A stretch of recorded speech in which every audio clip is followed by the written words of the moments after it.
Howdy ho, good neighbors. How are you? It's Phil Russert. This is day 3 in a row. I'm sorry if you're tired of seeing me, but you know what? On Wednesday, we had a fantastic auction for children with Russell Allen. It went great. Thank you so much for helping raise $1,000 for kids. You are all awesome. Yesterday, we had Jerry Rasco on, and we raised $1,000 for him. He's home with COVID, so thank you for that. It's been fantastic. And tonight, what happens with Creatorcon Q&A clashes with Comics Cast? Bro hugs and handshakes. That's it. So we got a good guest on tonight. He's a good guy. He serves our country and deserves respect for that alone. But he also does a great, great thing for the indie comics scene, along with his hosts that he has when he's away overseas or on the other side of the country trying to help this country. He's got guys doing a job for him. So without further ado, Comics Cast owner and operator, Joe Tolliver. Hey, Phil.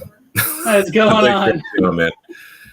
It's always weird coming out of the green room, and we already sort of did this. So doing this live is always like, and for the people at home, hello.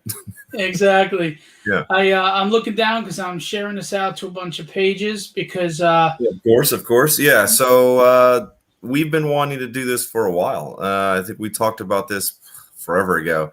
6 months ago. Yeah. So just for everyone at home, I tried to poach Phil on getting him on Comics Cast, and we had a little bit of a back and forth on that. Not back and forth negatively, just a conversation. And I wasn't aware that Phil was about ready to really kind of launch his own thing. So I loved his stuff when he just started doing it like right away, and then I was just sort of captivated. So I'm happy that you're still doing this. I think you said, what are you? How many episodes are you in now? You're 111, and that doesn't count like the 2 that I added yesterday, the day before. Yeah, I remember seeing that 111. I was like, that's pretty cool. I can dig that. I'm a 111. I'm not the first, but I'm 3-1, so that's good. That's pretty cool. Yeah, it's a memorable number. So yeah, it's a memorable number. Yeah, but yeah. So let's see here. I shared it on Comics Cast. I shared the YouTube video or channel. Very cool. And what are we going to talk about? Talk about Comics Cast today. So.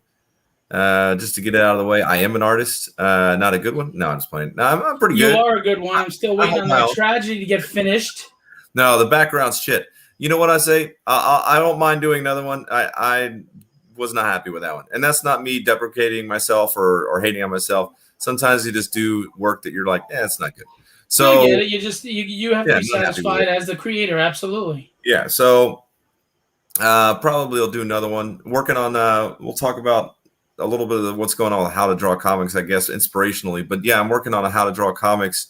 Their little challenge that they're doing. So kind of bringing me back to the roots of my internet sort of movement and sort of where I came from and was inspired from. So yeah, and doing a little bit of their sequential challenge. So that'll be fun. Yeah, well, here's the funny thing. You can tell that you have your own show because you're basically hosting it yourself as a guest. Well, you're out there searching. You're sharing and stuff. So I'm trying to keep moving. I'm talking to myself here. Craig is here. What's going on? No, I heard everything you were saying. I know. Nicholas is here. Check out his Indiegogo. The Relentless Tin Soldier. Nerds in the Round is here. What's going on, Sebastian? Yeah, Sebastian, man, he's awesome. We're definitely going to talk about Sebastian. The guy's a beast. I love it. Ricardo. Agree with people. Hey, Roy. Yeah, Sebastian has another show, Nerds in the Round. If you don't know Sebastian, everybody, Roy, you guys drop links in here. Please do. Sebastian is another person that takes care of the indie community. Are we allowed to do those emojis on this show? Yeah, I guess so. As long as they're all right. I got 3 kids. They can do something useful. Go get me a beer. Yeah. Oh yeah, here we go. Oh yeah. So, I mean, at first I didn't even know you had Comic Cast going on. I saw you as an artist. I don't remember who friended who. It doesn't really matter. But I think it's been like a year or so. Yeah. And somehow we just started talking, and obviously mutual respect. I love what you do with your show in the community. So before we get into Comics Cast, and we're going to spend most of the time talking about that, give us a little background on yourself. Yeah, so I'm a military brat, been in for my whole life. So I've moved every 3 years of my existence. I was always a big Jim Lee fan. I didn't know who Jim Lee was. When I was a kid, I didn't look up and go, who's this artist, who's this writer. I was just like, Right. what cool art is that? And I want to draw that. So I was following him. I was following Todd Father. I was drawing Spawn at like a very young age. One of the very first things I did, and then I kind of grew out of it when I was going into high school and got into poetry and got into football and all that sort of stuff. When I was younger, I was really into comics. And I think I was maybe 9 when I was off at summer camp, and I did my first comic. And of course, the humble person I was, I called it the T-Men, because I wasn't original. No, my characters were original, but yeah, the name wasn't. As long as they weren't called the D-bags or anything. Yeah. No, yeah. So the first time I was at the summer camp, I did my first comic. I did it myself. And then I left, and I thought it was kind of cool. And I came back, and the next time I came back, the next year, I was actually approached by like 20 kids, and we had like art tryouts and everything. Like everybody wanted to do the next book. So like I'm not 10 years old, and I'm producing, my next set of comics for T-Men. Funny story about that though. Like my main character named Spike, he was a cool character. But I didn't know how to spell his name right. So my stepmother was like, "You can't call him that." I said, "He's Spike." That's not what that says. That's derogatory. You can't say that. And then it wasn't until later that I realized what I was calling the guy. That's so funny. Greg says he knows what you did at summer camp. Yeah, I know what you did last summer. Did you wear those shorts that they wore in the 80s, like meatballs and stuff? Oh my God. I was I'm born in 82, 38 years old. I did not have those shorts. I played tennis. That was my generation. Yeah. So I was the one that was growing up in the 90s. So we thankfully we didn't have the basketball shorts, all that sort of stuff. Yeah, the long ones that went down to the so knees. You would deep, long, very long shorts. And then my stepmother tried to make me wear short shorts for tennis when I was a kid. And I was like, there's no way. I'll just get off the team.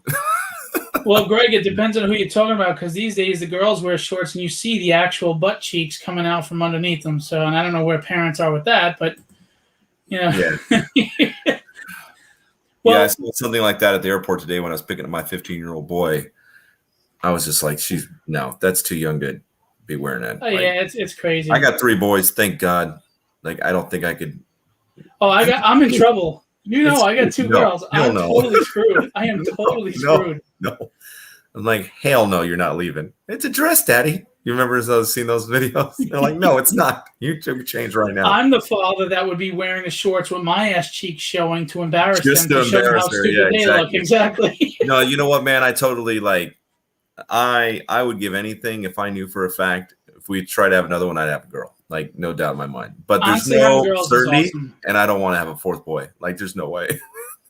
Well, it's funny because I was, we were talking about having another kid, and I'm like, but if it's not a boy, it's another girl. I'm really screwed again. So, and I'm older. But if I have a kid now, I mean, I'm going to be in my 60s when she's a teenager, and I'm going to want to kill I'm going to be in jail in my 60s. I'm not going to do that. Yeah, no, so. I'm happy where I'm at now. Retiring at 42 here, just around the corner, and giving the rest of my life to comics and indie comics. It's going to be a good life. And I've got a 6-year-old.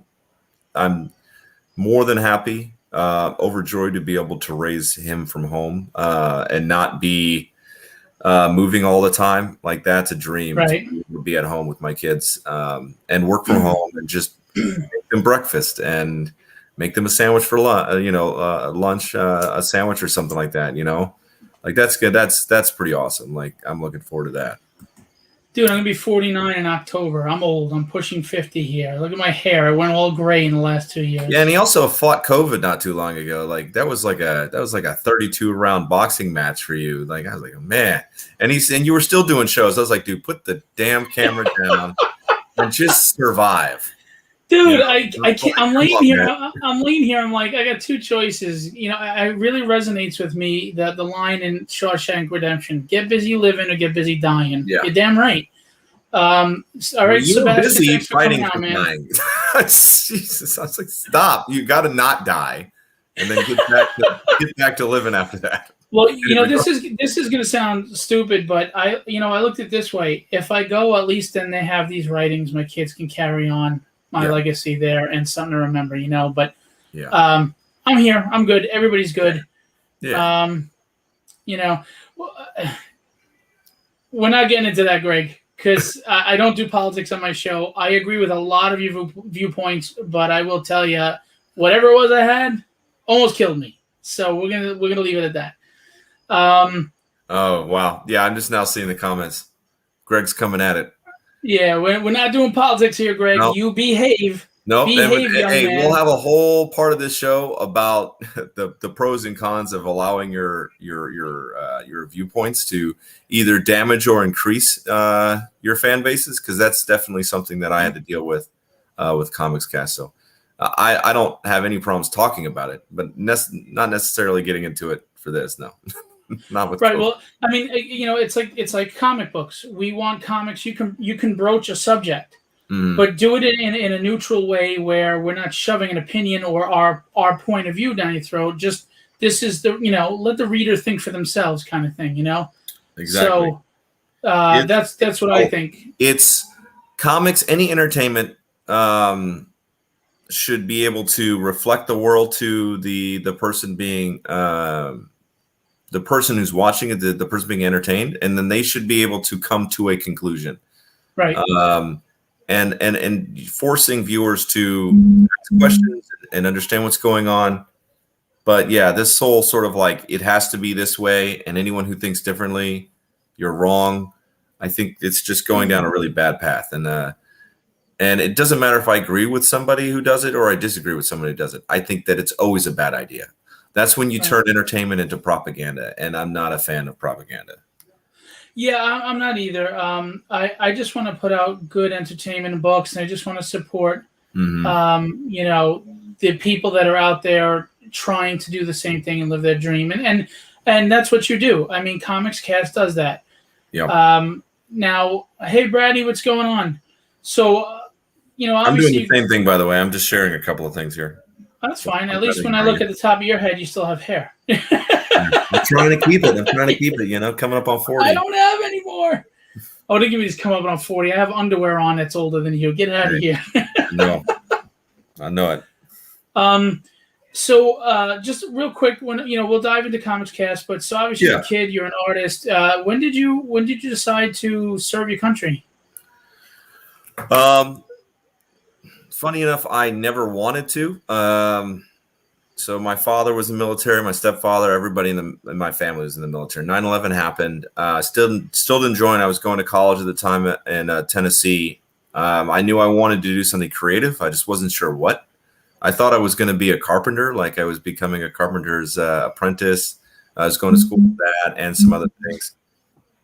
Listening to way too much classic rock and just smoking and drinking. Like it was not a good early 20s for me. I'm always impressed by other people that are like, they're 19, 22, and they're already like kicking down doors. I'm like, man, I was a mess when I was that age. But yeah, so what was the question? Why did I join? I met my future wife, and we had our first kid, and I said, well, I started doing the math. How much does it cost to even have a kid? And I was like, okay, well, I'll do this military thing until I'm 29 or 27. I forget exactly what the number was. And I was like, I'll be old by then, but I'll get out. I'm looking back at like 27-year-old little babies. Exactly. And then I just, I decided to do this thing. And the funny thing is when I signed up, I thought I was going to be a combat Crayola. It was sort of the slang term of it, but it's basically people who do art books and do the pamphlets and stuff like that. And I was like, man, I'm going to totally do this. And then the guy, after I signed on the dotted line, he said, oh, you're a combat camera. You're a guy who goes out and takes pictures of people while they're shooting at you. I was like, that is not what I thought that was. And I fell in love with it. I went straight to a AFN, which is a military TV station that does like broadcasts all over the world. And I fell in love with that, reclassed to being a broadcaster, and I've been doing that ever since. So I've worked with 4-star generals. I've worked with sergeant majors. I've worked with on presidential missions all over the world.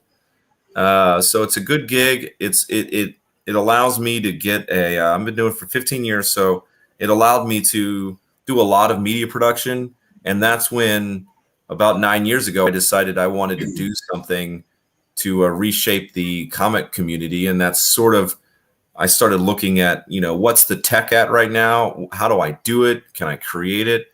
And that was the first time I started thinking about doing what ended up being Comics Cast. Cool. By the Yeah. way, Samba Art said hi. Hey. Signed in. James says hello. Hey, James. Yeah. And yeah, I mean, so that's awesome. So I'm actually going to put the logo while you tell about this. But tell us, what is Comics Cast? So Comics Cast in its current form used to be called what was that? What did I call it? Comic Arts with a Z. So Comics Cast started with me with COVID happening, basically, and I had some more time in the morning, so I started doing these fan art in the mornings. And I was just like, okay, I'll do it on my Comic Arts page, and I'll see who wants to watch it, and maybe teach people how to draw a little bit on these digital tablets while I do it. And it was getting like 1,200 views, 1,500 views. And I was like, oh, maybe I should do something with this. And my first thought was, how do I highlight creators? So I started the Artist Roundtable. And the Artist Roundtable was bringing creators from all over the world onto a table, a virtual table, and we all just chatted about the process.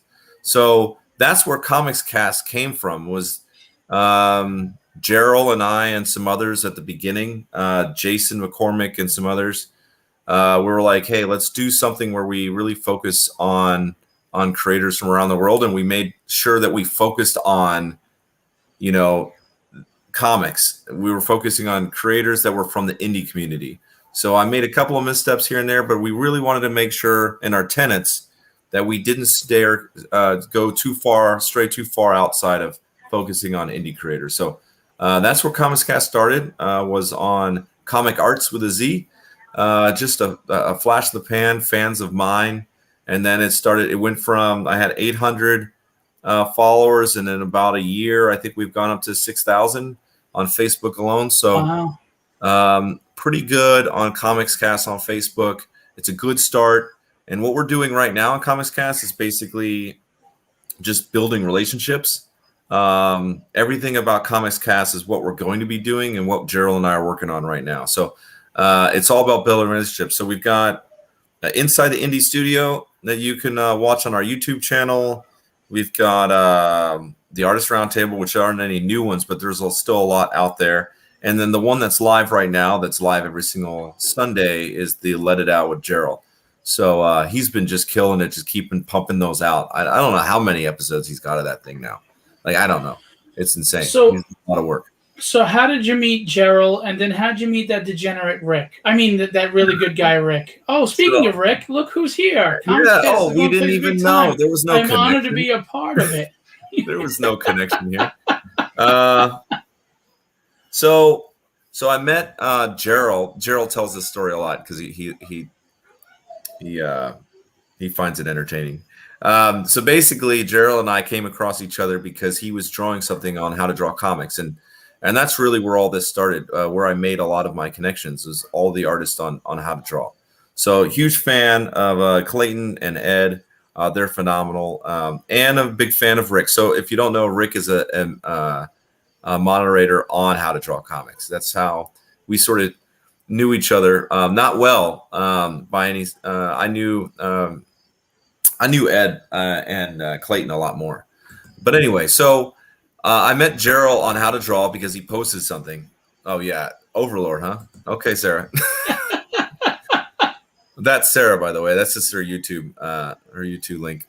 Anyway, so Gerald posted something. I don't even remember what it was. It was a character.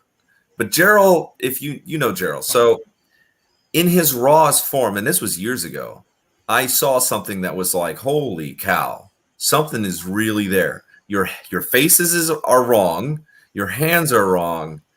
Your line work needs work, but there's something really there. And I told him that. I said, look, man, you got to work on this, all the way down the list. But your your ability to see a character and draw it from your mind in some dynamic poses, I think you're really going to do something really cool. And so not only am I proud for him to be a part of Comics Cast, but we are definitely going to be doing our first comic together, which I'm writing the script currently. I was still writing it yesterday. Put down a little Comics Cast work and did a little bit focus on that comic. But yeah, he loves the story because he was like, who's this Joe guy? I've never heard of him before. Why is he burning up my thing? But it was all constructive criticism. So Rick, on the other hand, funny enough, it's also about destroying and criticizing his work. What is he saying? Gerald has something special indeed. He's just too humble to admit it. Yeah, I'm trying to kick his teeth around on that one a little bit. Actually, I'm going to smack him because he was handed a cover to Tragedy, and he's dropping the ball because he's not doing it. Well, I just talked to him about it a couple days ago during one of our sessions. So he's tracking that you're looking for it, but he was under the impression it would be a later issue. But if you're needing it to put on, now it'll be a later edition. It was supposed to be. That needs to be clear. Yeah, maybe miscommunication there. I told him it would be for the Indiegogo or for issue 2. I told him 3 times.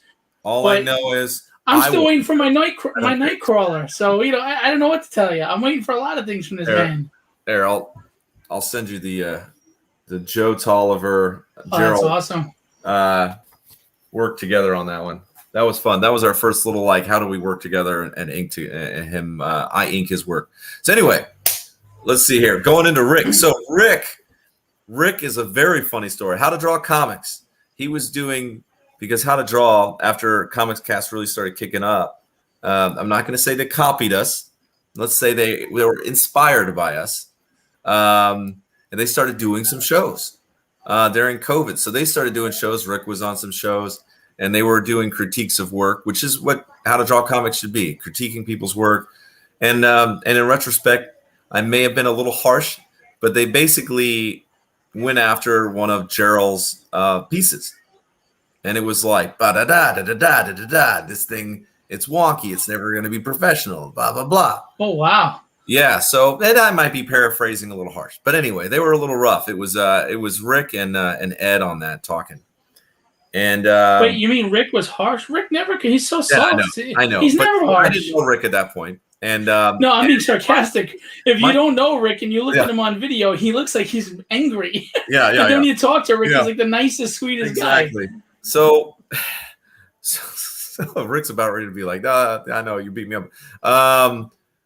So I think most people, after they get to know me a little bit, I may be a little rougher on the edges, but if you're within my inner circle, I'm going to destroy anyone who touches you. If I think somebody's wronged you, I will fuck them up. Sorry. My language. Anyway, so I went after Rick pretty hard. I messaged him and I was like, "This is unacceptable. It's unprofessional. You're not going to go after him." Da da da da da. It was probably 3 paragraphs long of a rant, and then he was, I know, Rick. I had on my show. It's okay.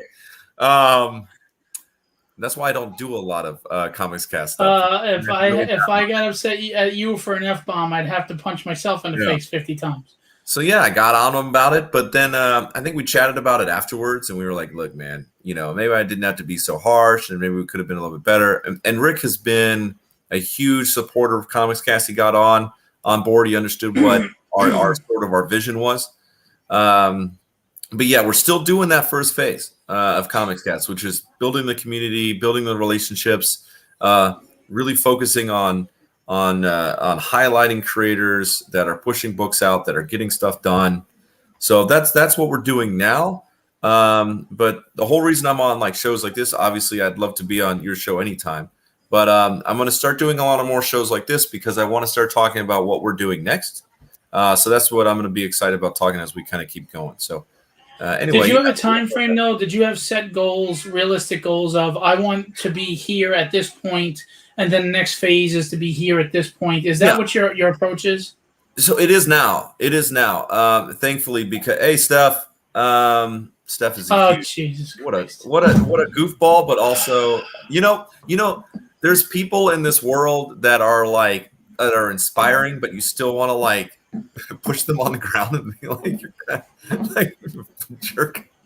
He's a huge inspiration. I think this guy's probably got more covers than any other indie creator Listen, in the scene right now. this chick Steph, she does a lot of covers. Granted, circle no background, but whatever. Yeah. But she just keeps coming and stalking me on my freaking shows. She just keeps here. She just keeps going on, and she heckles me, and she's a pain in the ass. Yeah.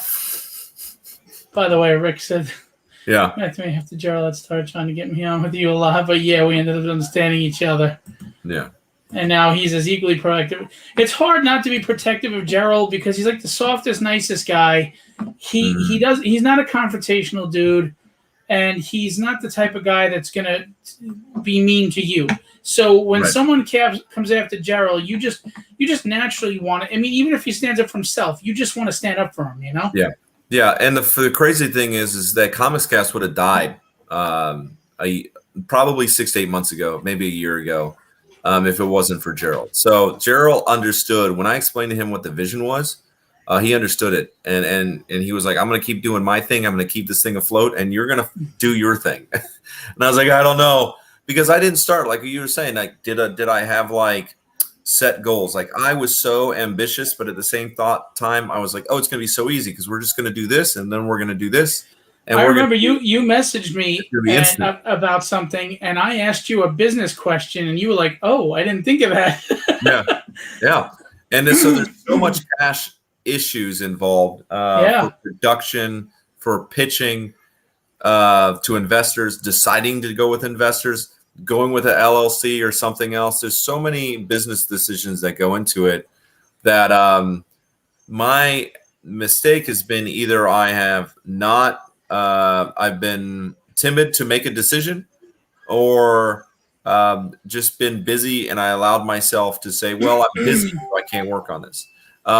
Which neither one of those are good reasons to not move forward. So, so that was the biggest thing. If anyone else starts like a business, I would always say, I think there's some things that are good about tripping over your feet before you start the official business, because then you understand who you want to work with, who are people that want to keep working with you, and who understand what the goal of the business is. So that's why all goals have a mission statement. Yeah. So that's businesses. I mean. A business. Is it a business statement? It's a mission statement. Businesses have a mission statement. Yeah. So that was key. Having having the mission statement and having the business plan done is absolutely key. Understanding what all the roadblocks are, what your competition is, all that's key. But I am also happy that I allowed myself to make all of my mistakes early before I officially became a business, because there was a lot of people I worked with that I shouldn't have worked with. There's people that got on directly on Comics Cast that was a part of the team that we just didn't jive at the end of the day. And some of them I'm just like, hey, you did good work with us. Thank you. We just not on the same page. You go do your thing. I'll go do my thing. And that's fine.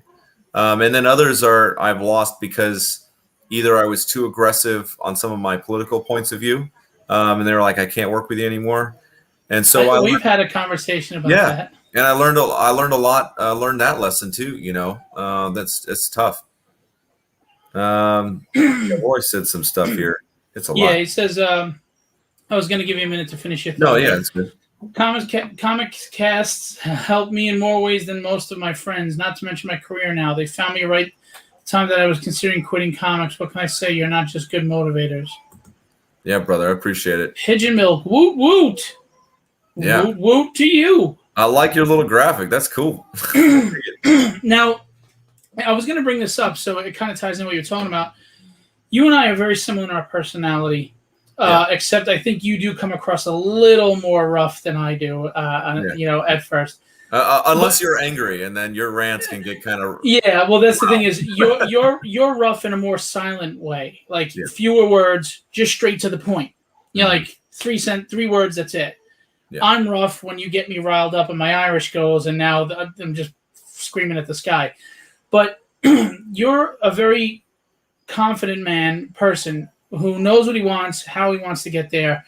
And that could be intimidating for people. Or it could just rub people wrong because if you have two alphas in a room, they're going to butt heads. Yeah. So do you feel that personality is a detriment or a positive for you achieving your goals, or is it a little mix of both? I don't think it's been the alpha problem hasn't ever been an issue. It's true, Rick. That's pretty. I think that should be on a T-shirt. It's true, except for the political post Joe used to put up, but Joe has calmed down. Yeah. Well, I'm gonna let me touch that, and I'm gonna answer your question. So number one, the political thing, I just don't like bullies, I don't like it when certain spectrum of political viewpoints get very nasty and mean. Right. And then they think they're so right that it justifies them to be mean to so many people, put down so many people. So a lot of people are afraid. And I've put up stuff and somebody's like, well, you work for Upper Deck. I don't think they'd like it if you said this. And I'm like, here's their email. Here's their link. Said whatever you want, because that's what they do. They bully people into shutting up, and they're just mean to people. So there was about 6 months there that I was just like, every day I was seeing people's stuff that they were just being mean, and nobody was like standing up to them. And what I realized was I had a friend of mine for 15 years. I had a friend of mine, and he said, "Oh, this is what you wanted the whole time," and all this sort of like crazy, Trumper must be a nut person. You want anarchy. And I was like, did we just meet? Like, obviously no. But what I realized was somebody who knew me for that long couldn't decipher between me fighting back on bullies and me just being some ranting crazy person on social media. So I was like me. Yeah. So I was like, okay, so that's why I started toning it down, because I was like, I'm damaging the brand, and that's the last thing I want to do. My thing at Comics Cast is I want to bring everybody to the table, regardless of how their viewpoints are. And if I'm pushing people away because of my viewpoints, then that's counterproductive to what I want to do. So I need to make sure that A, I'm communicating it more clearly, or B, I'm just not getting into the weeds and not getting into the muck. Right. So that's why you've seen like a more mellowed sort of thing. But as far as the alpha thing, I think the biggest challenge has really been, how do I run a business where I'm not paying people? Like, what is that business? It's not a business. No one's getting paid, right? It's not even like, we're basically forming relationships. That's the business right now, is building the brand. That's right. That's what we've been doing up till now. And Jero got on board, Rick got on board, Jason got on board. We've had David Whalen help us. We've had so many creators help us. So that's really where we're at, and inspiring them to see what the big picture is. Yeah. Yep. So Rick is trying to say that we butted heads like he's an alpha. No, you're not an alpha, Rick. It's okay. Oh shit! Let me say, Rick is actually, that's code for he came all the way over to where I live in Denmark and kicked my ass. But no, I'm just kidding. I'm messing with Rick. Rick's like a mountain lion. It's good to have him, but a pretty big dog can take care of him. So, Oh shit! I like Rick. Yeah. But so I don't think it's been an issue. I had one guy that I think it could have been an alpha thing, but I think for the most part, what that's allowed me to do is look other people in the eye, look Clayton in the eye, look Jimmy Reyes in the eye, and other people that are building you.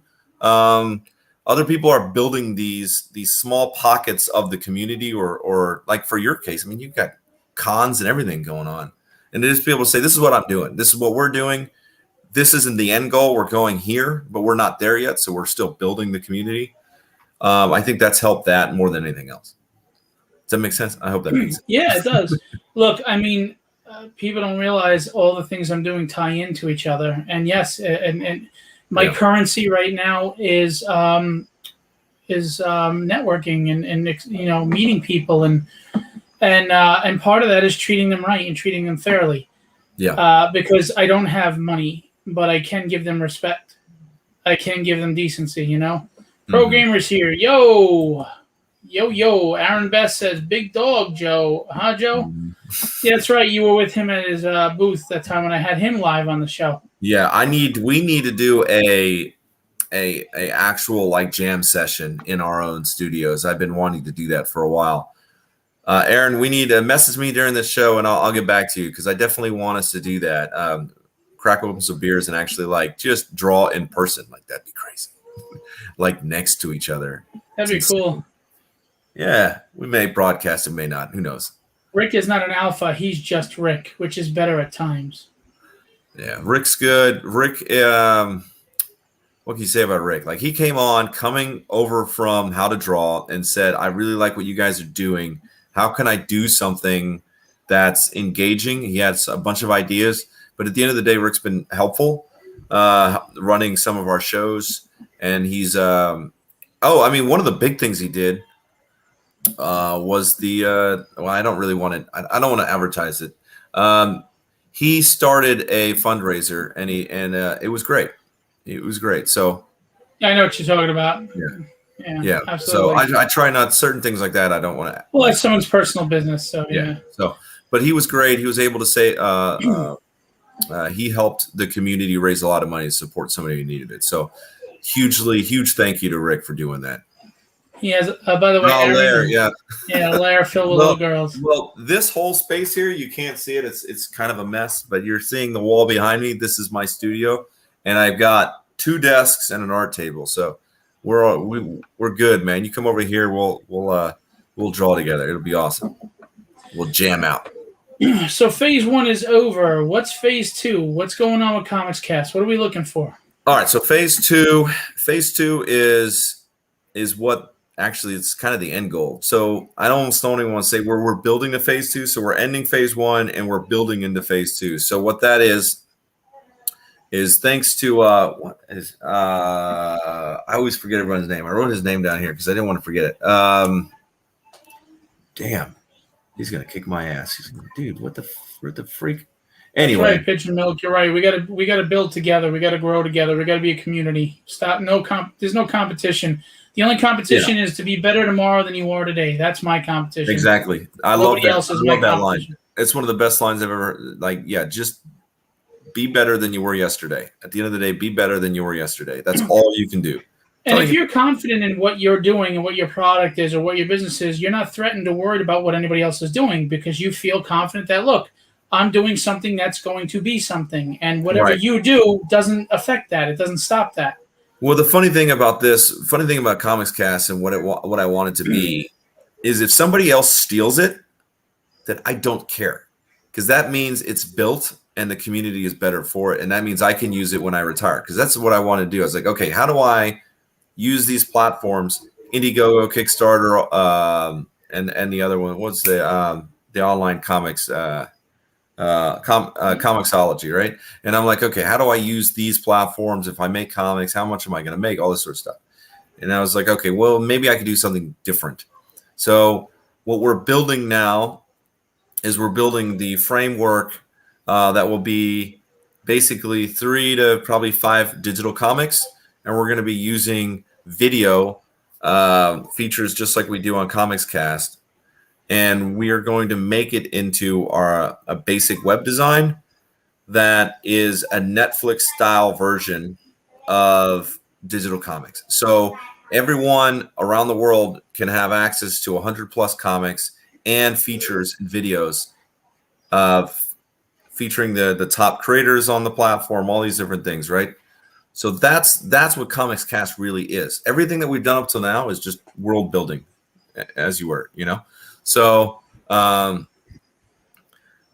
that's building the connections and all that. So what we're doing now, Gerald and I are hard at work. I'm really more of the building guy. Gerald's more of the running the shows. So working on making the digital comics and then purchasing a web designer to put it together so we can pitch it to investors and we build it.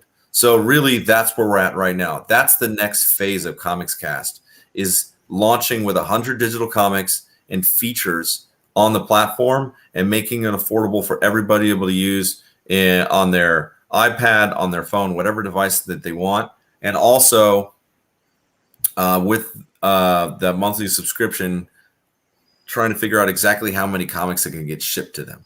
So we're looking at that, the numbers on that, and it's a tough number. So the number on the wall right now for ComicsCast to be successful as a platform where we can pay every single comic creator $5,000 for their book to be on the platform is 8,300 subscribers.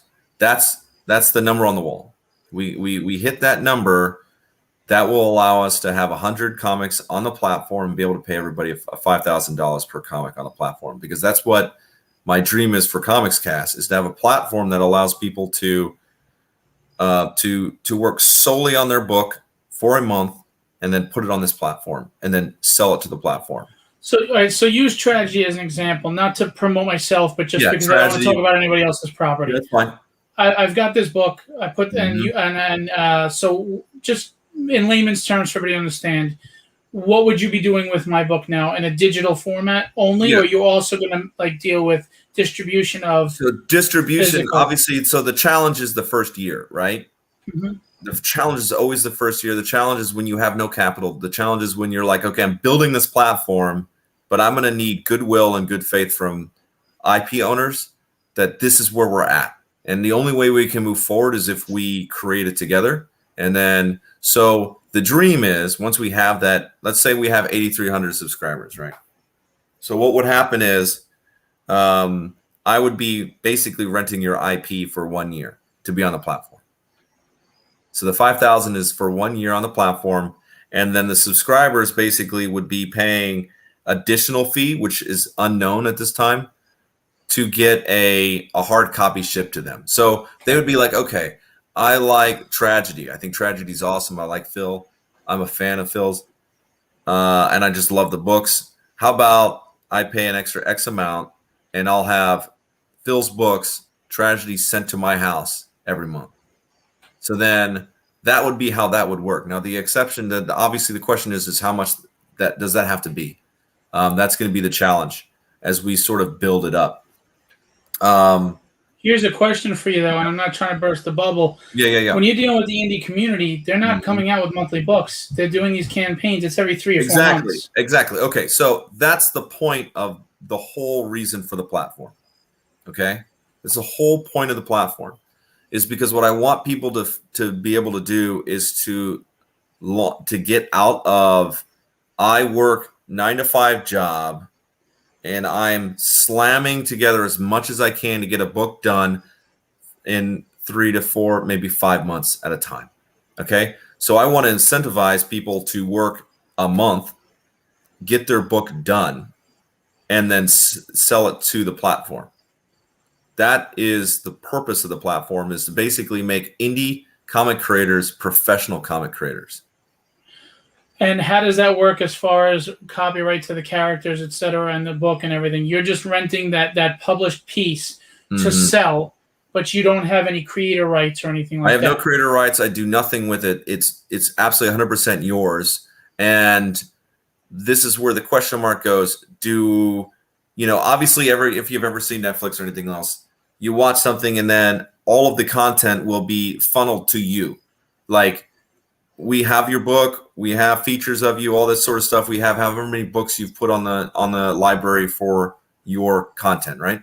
And then we have links to your pages so they can go find you, get specific content from you. So no, we don't own any copyright. The only thing that we're renting is basically have it on our space. And so as the community grows, my biggest thing is the reason why I want to make sure that you as a creator are getting paid for your book on a monthly basis is I want to make sure the creator has access to time to be able to work on the books. And then that will allow fan bases to want to work to read more of the books. But also I want to make sure that it inspires readers to want to stay with indie books, because there's 2 big challenges of readers right now. It's cost and the time of waiting for the next book. Right.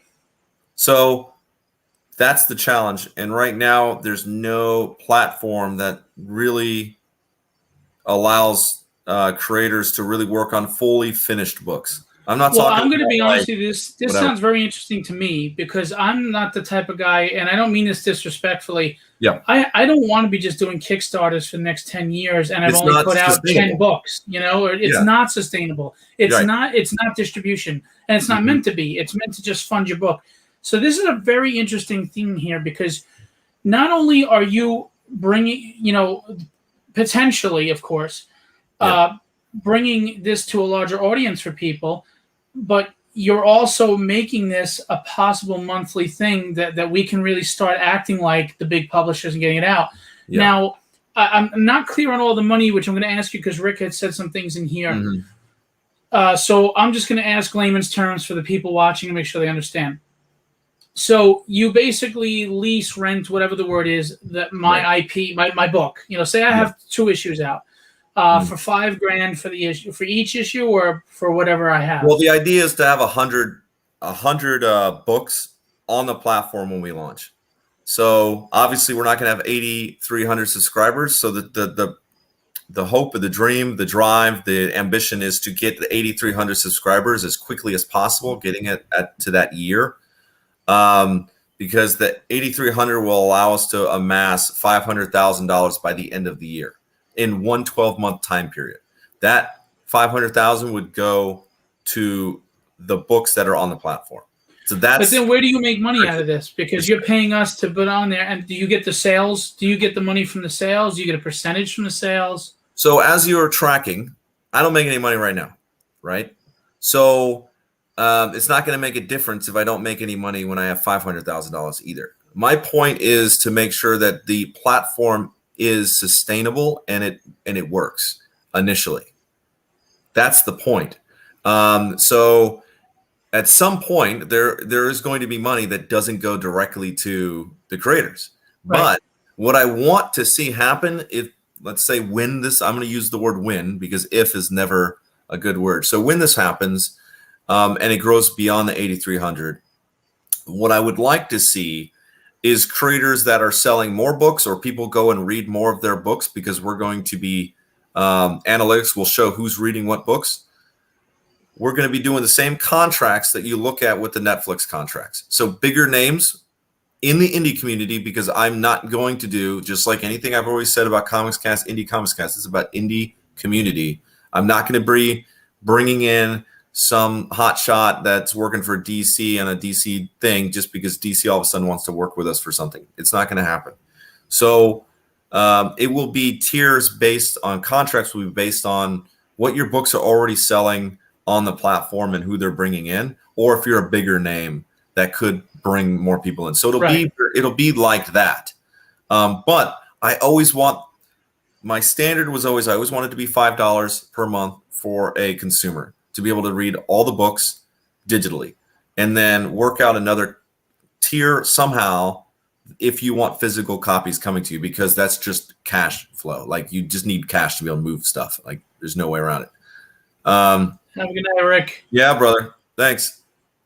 Sorry, Alfred. I know I missed some of your remarks. 2.0 is exciting. Comics Cast 2.0. I'm going to be. I'm always honest, straightforward. I actually think you have a great idea. I think you're thinking outside the box, which I always think is great about you. You have the drive, the confidence, and the attitude, and the intellect to get this going. So I believe in you in this project. I think it's a big thing if you can get creators to the point where they can start making monthly books and get them out there and have this monthly audience. That could be huge because you're covering what I feel is the biggest deficit in the indie community, and that's the 2 biggest deficits are distribution, a distribution hub, and how long it takes for a Kickstarter and fulfillment. And it's like, look at Image Comics. Part of what made them crash is that they were coming out with books so late. People forget. I don't remember what the hell happened in the last book. It was 4 months ago. Exactly. Hey, Pete, what's going on? Hey, Glenn. Yeah, no matter how big you are, you're still indie. Image. Right. Exactly. And if consistency is the key, I mean, that's why I put mine out. And in 3 weeks of my Kickstarter, everybody had their book. Yeah. And people said, that's crazy. I'm like, no, that's what you need to do. Yeah, I don't know what you're talking about. I still don't have my book. Bullshit. I was gonna say. I got I was gonna say. You better have that book. I got it, man. Yeah, we talked about that.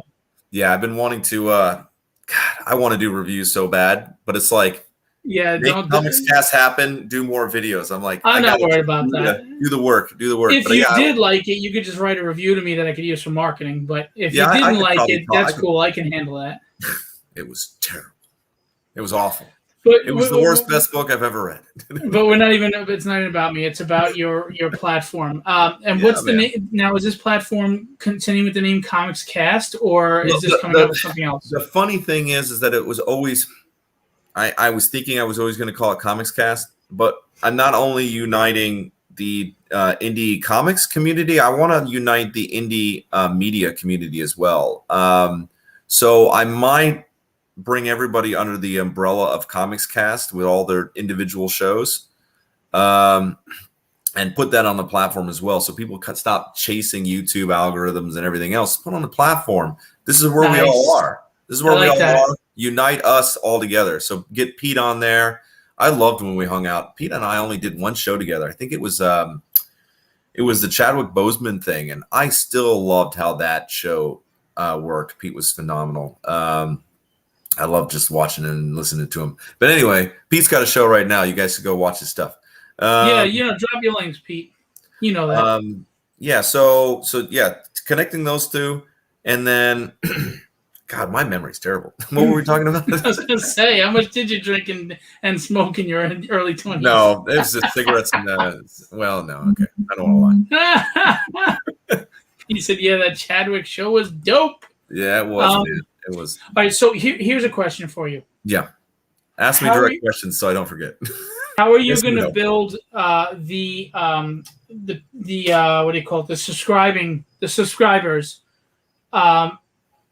as you're getting content? Because how do you get all this content? Are you reaching out to all these indie creators and talking to them to get it on the platform and have the product? Now, what comes first, the chicken or the egg? The subscribers or the product? So the funny thing is that we already, the chicken or the egg, that what we're doing now and what we've been doing with Comics Cast is the chicken, right? So one of the things that the indie community is wonderful at and terrible at is getting fan bases, right? So we have our fan bases, we have our niches, whatever you want to say.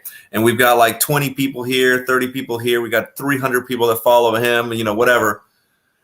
And so that's why we wanted to really make sure that we started highlighting people and communicating with the creators, because then that also communicates with with their fan bases. So uniting the creators will unite the fan bases. And if a fan base is already proven to be okay with spending $40 on a Kickstarter, $120 on a Kickstarter, a $5 to read everything, $5 to be able to see all of their goodies for their favorite creator.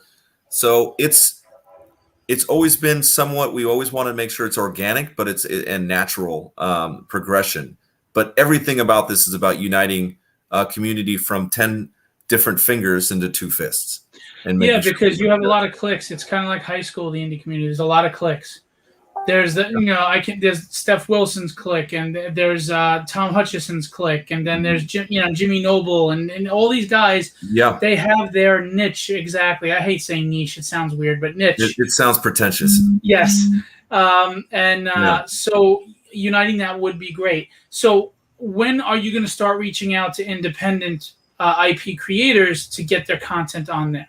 Right. So what we're doing now is having our first digital comic done. Mike Oden is allowing us to use his first Elysian Fields to do the first digital comic mock-up, basically. And so the plan is here. Hang on. Yeah, the plan is to get it done so that it reads like a DC or Marvel digital comic. My thing is, so this is one image. I think I sent you the cover so you guys can see it. So my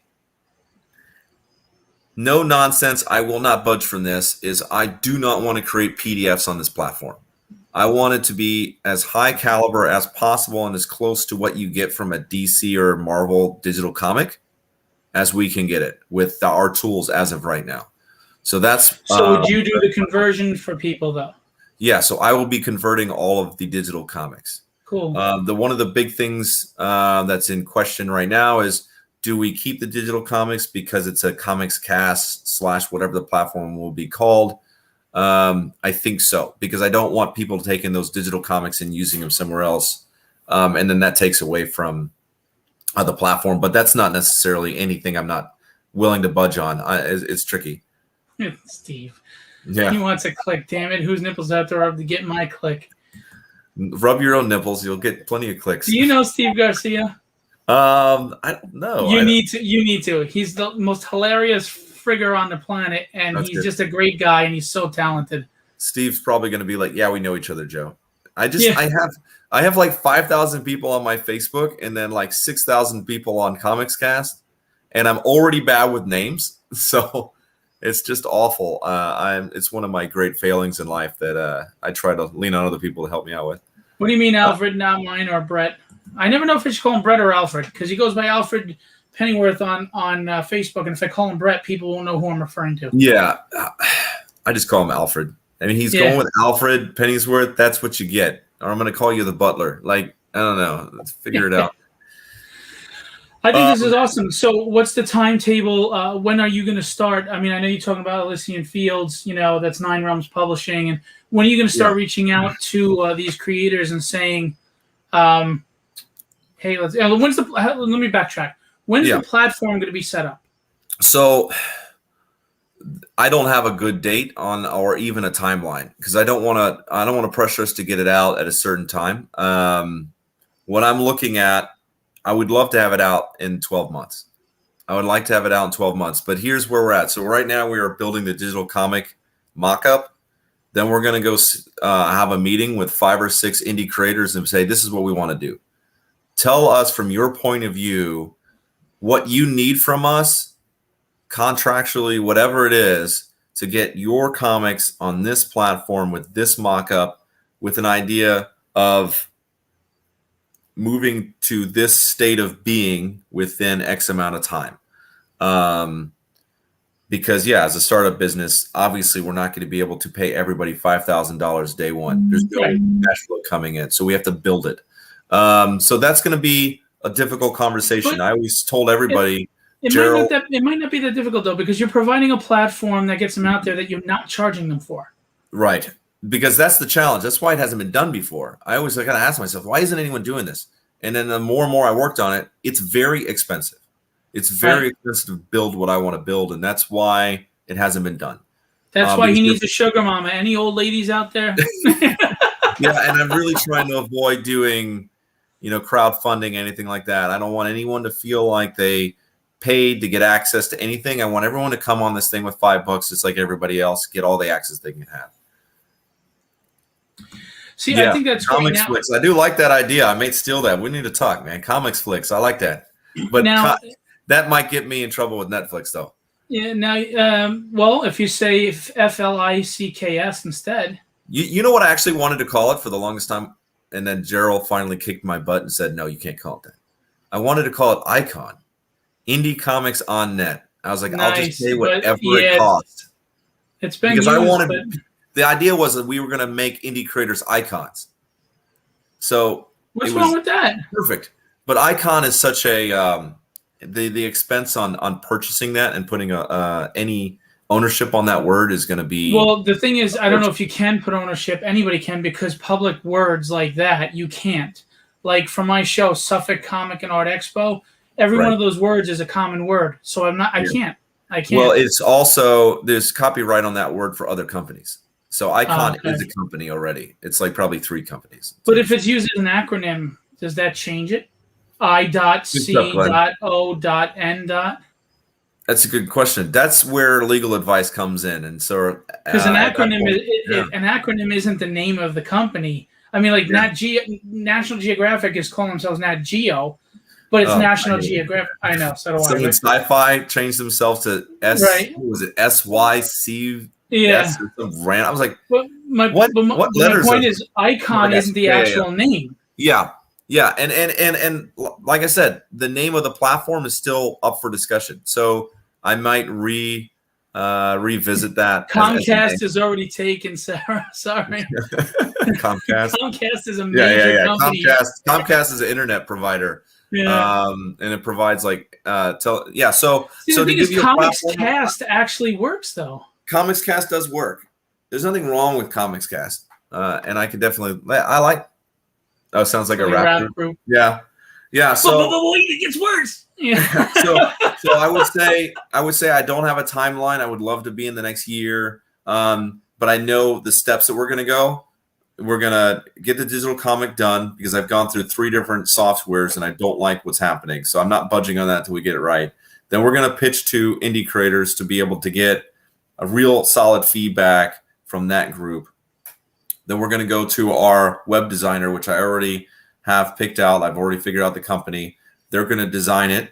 I'll finance that with my own budget, which will be between $6,000 and $10,000. And then we're going to take that to investors, and we're going to say this is the mock-up platform. It's going to cost X amount to hit a app for this that can be on every platform. But you're going to need a big server because if you do get a flood of people, you're going to have a large server. That shit's going to crash. Yeah, and that's why the web is going to be closed. The web that is going to be designed is just going to have 3 to 4 comics on it. It's going to have video features. It's going to have some of our stuff that we already have on YouTube, things like that. We'll put it on that. And then we're going to have that clean. So that's what it looks like. That's what we want the app to look like. So when we pitch it to investors, then we'll have, so the web that could potentially crash, which would crash, is made cheaply, mainly just to focus on pitching to investors. And so once we get the investors involved, the reason why we're getting them involved, and I'm not just selling my house to do this, is because of all the things, and one of the things that you said, which is like, all the things that go into having a legitimate platform, not a rinky-dink platform that you may or may not be paying, understanding what my reference is. But yeah, let's just say it, things don't work right. People don't get paid right. All that stuff, you need real money behind it. And I also, to tell you the truth, I already have an investor that works with a lot of startup companies. So there's a strong chance that we may just jump right into it. But I'm looking at taking the proper steps to get to that point. So that's the dream turned into a plan, turned into steps to success. So that's where we're at with Comicscast. And we're still making video. We're still highlighting creators because we're here to highlight creators, but we're also here to build relationships. So every person we highlight, we check off the list. Hey, that's another great comic. That's another great comic. We need to talk. Do you remember that channel G4? I do remember that channel G4. You could even what's that? It was gangster. No, it was good. It was a good show. You could even take elements of how they would do live from shows, and you could do live convention stuff. Yeah. And I think what you said is great too, where you would take all these, like, not, for example, just saying again, because I don't want to use anybody else, but just say like my show. Mm-hmm. I've interviewed a lot of, you'd go with only the indie people, which makes sense, but you could do, pick, select those, episodes or whatever, or you could take a guy that's always doing indies. Well, brother, I think I was always going to think I was going to make an exception for your shows. If you ever wanted to figure out a way where we can contractually get you involved and you happy with what we do. I love what your show is. You do indie and you do mainstream guys. And a lot of times that intertwines. Mainstream guys work with indie guys, well, it's also to get the audience in so that when I bring the indie guy in, people are there to view, Right. I mean, yeah. Exactly. Exactly. I don't mean that disrespectfully, but if you big fishes, you always want the big fish. And then when you're there to get the big fish, you get a lot of small fish. That happens. That's how fishing works. And it's just about getting as much exposure for the guys who need it as they need it, But that being said, that is truth, but it doesn't have to be. That's part of why Comicscast needs to be successful, because there's so many great creators that need to be recognized for everything that they're doing. Sometimes, your Jim Lees in the world, guess what? We got Joe Willis art. Like, he's amazing. We've got all kinds of different indie creators that are Roy right up. Mercado. Did you see the cover he just did? Roy's a beast. Did Roy's you see the cover he just did for me? I want to say I did. It is insane. Yeah, Roy's a total beast, and you could say he's a professional. Like, he's a pro now. I mean, he's doing covers for. I think he say he was with he was working. He was with IDW. Yeah. So like, I didn't know about that. Rising fast. Yeah, he's rising fast. He's rising real fast. So the point is that there is intertwining there, and I'm not opposed to that. I just always wanted to make sure with our show, Comics Cast, the show, focused on indie guys. Of course. And Roy, now that you're with IDW, you're out. No. Yeah, you're out. No longer allowed to come back to Comics Cast. You can host. No soup for you. No soup for you. No soup. But no, it's good times, man. I think I answered your question. I don't know. Yes. I need a cup of coffee. I don't know how you're up so late. It's 7-Eleven, and I'm sitting over here tired. It's funny because a friend of mine, his name is Dennis Magnant, I believe it is. He doesn't sleep a lot. And every time he messages me, I answer him back right away. He goes, Jesus, you sleep less than I do. When do you sleep? And I was like, I don't. I just don't. My mind doesn't shut off. And even when I am asleep, it's not even a deep sleep. 2 interviews per show, one indie and one mainstream, with a print raffle at the end of the show for attendees only. Aaron's already your marketing. He's your marketing operator and manager now. Oh yeah. I was giving away prints on this show too. It's weird because of COVID. In the beginning, I was getting 1,600 views per episode, and then when they opened up things and people going back out, it all died down. I mean, we're only getting several hundred. Yeah, so I still produce my shows, not every single one, but I do put money behind my shows to get views, because I want to make sure people are getting those views, even if I have to pay for them to sort of use Facebook's algorithm and push it out there. Go ahead. Sorry. No, it's frustrating. Good. It's definitely a growing thing, and we have to be. I told my team this. I said we have to be realistic. It's when COVID hit, we were getting 2,000 views, we were getting 7,000 views, all these crazy numbers, without boosting or doing anything, and now we're averaging right around 500-600.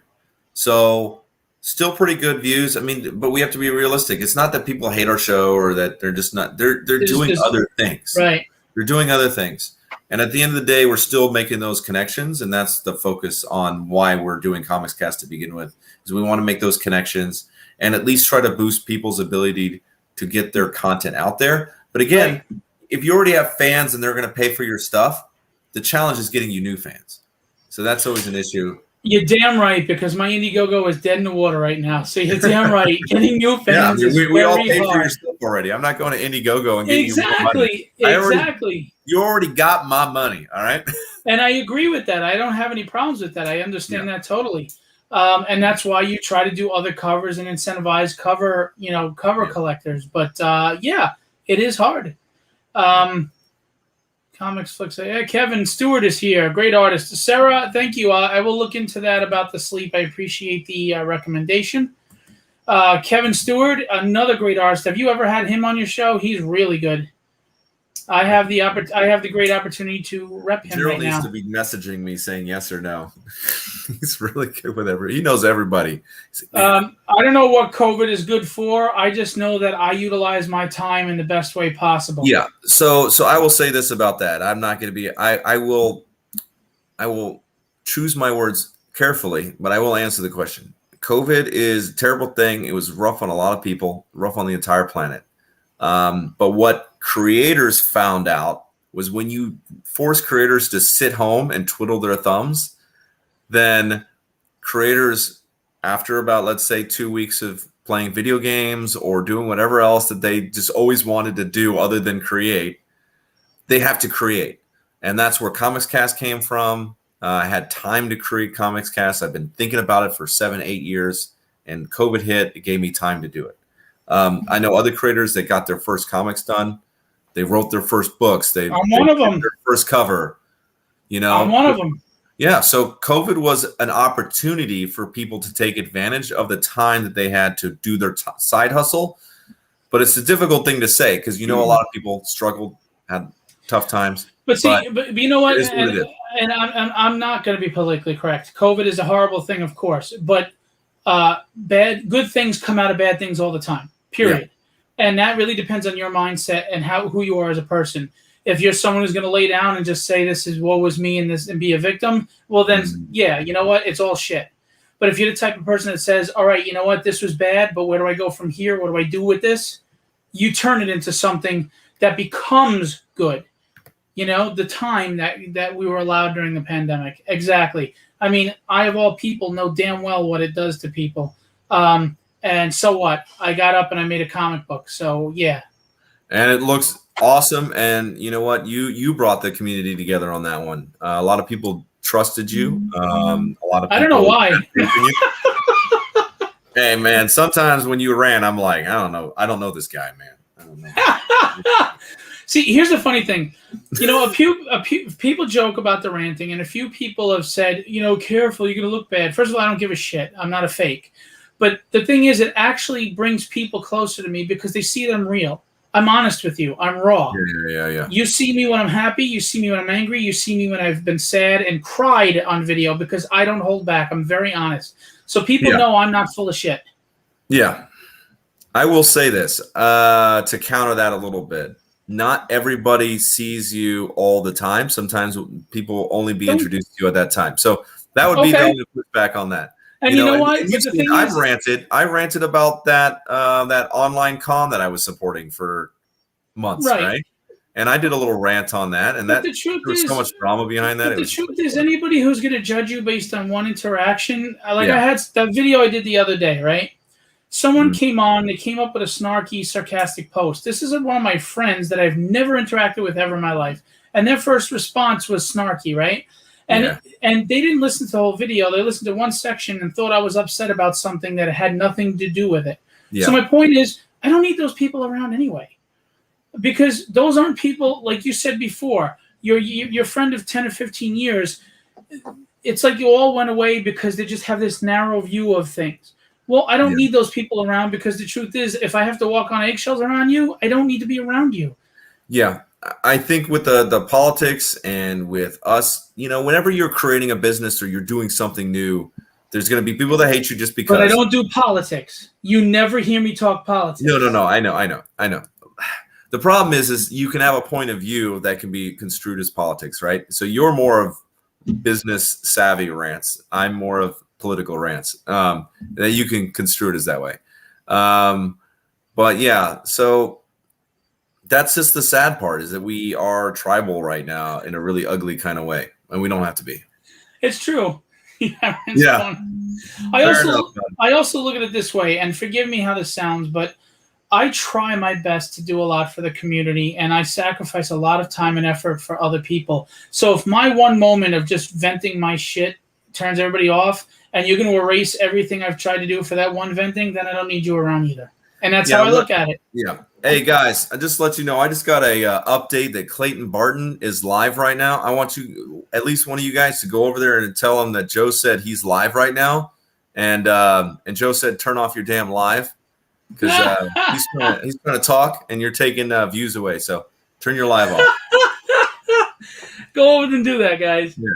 Steve, just be like, Joe ain't playing around. He said he'll walk off this interview. Look at this dude.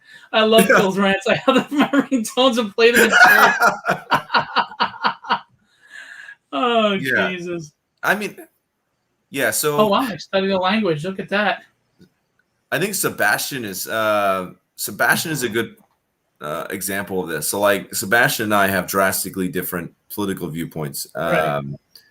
It's not even viewpoints. It's just social. Yeah, so it's just social viewpoints, how people should interact with each other. And what's nice about it is that we can have a conversation and understand why we disagree on something. Instead of saying, oh, you're the boogeyman because you think differently than me. So, like, I usually put it like this. If you look at something that I say and you think because I don't like the new Master of the Universe show because they sidelined He-Man, and that your first thought to say to me is, well, you hate women. Right. I don't understand that. I'm like, I can't. So Actually, I like women so much that I hate that you have to make a strong woman get a butch haircut and act bitchy. yeah. Well, my thing is I liked the animation and I liked the show. I liked the writing. I think they didn't need to go with the butchy haircut to make her look cool. Like for some reason, a woman that is feminine is not allowed to be a good, strong woman anymore. Right, You gotta do all these silly things. You make her like a guy. But yeah, I mean, that's your creation. You want to do that. You want to tweak. Fine.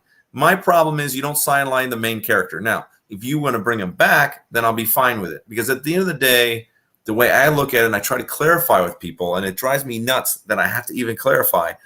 I want more chairs at the table for everybody.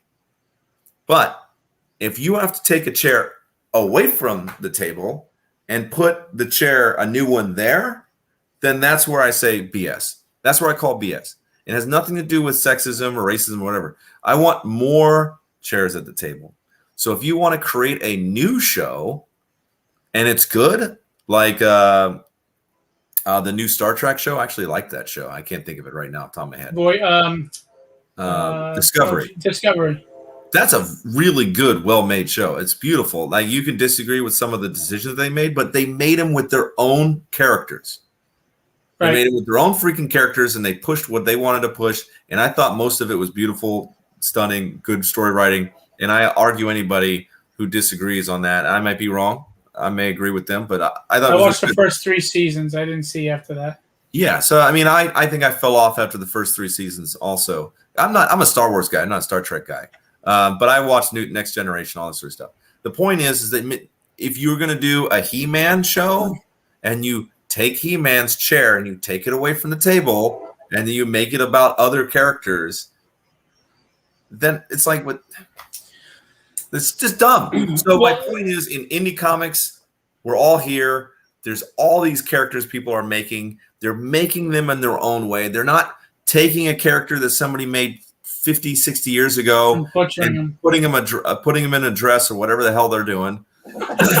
Do whatever you want to do with your characters in the indie community, and I will support you 110%. And I will put you on my platform.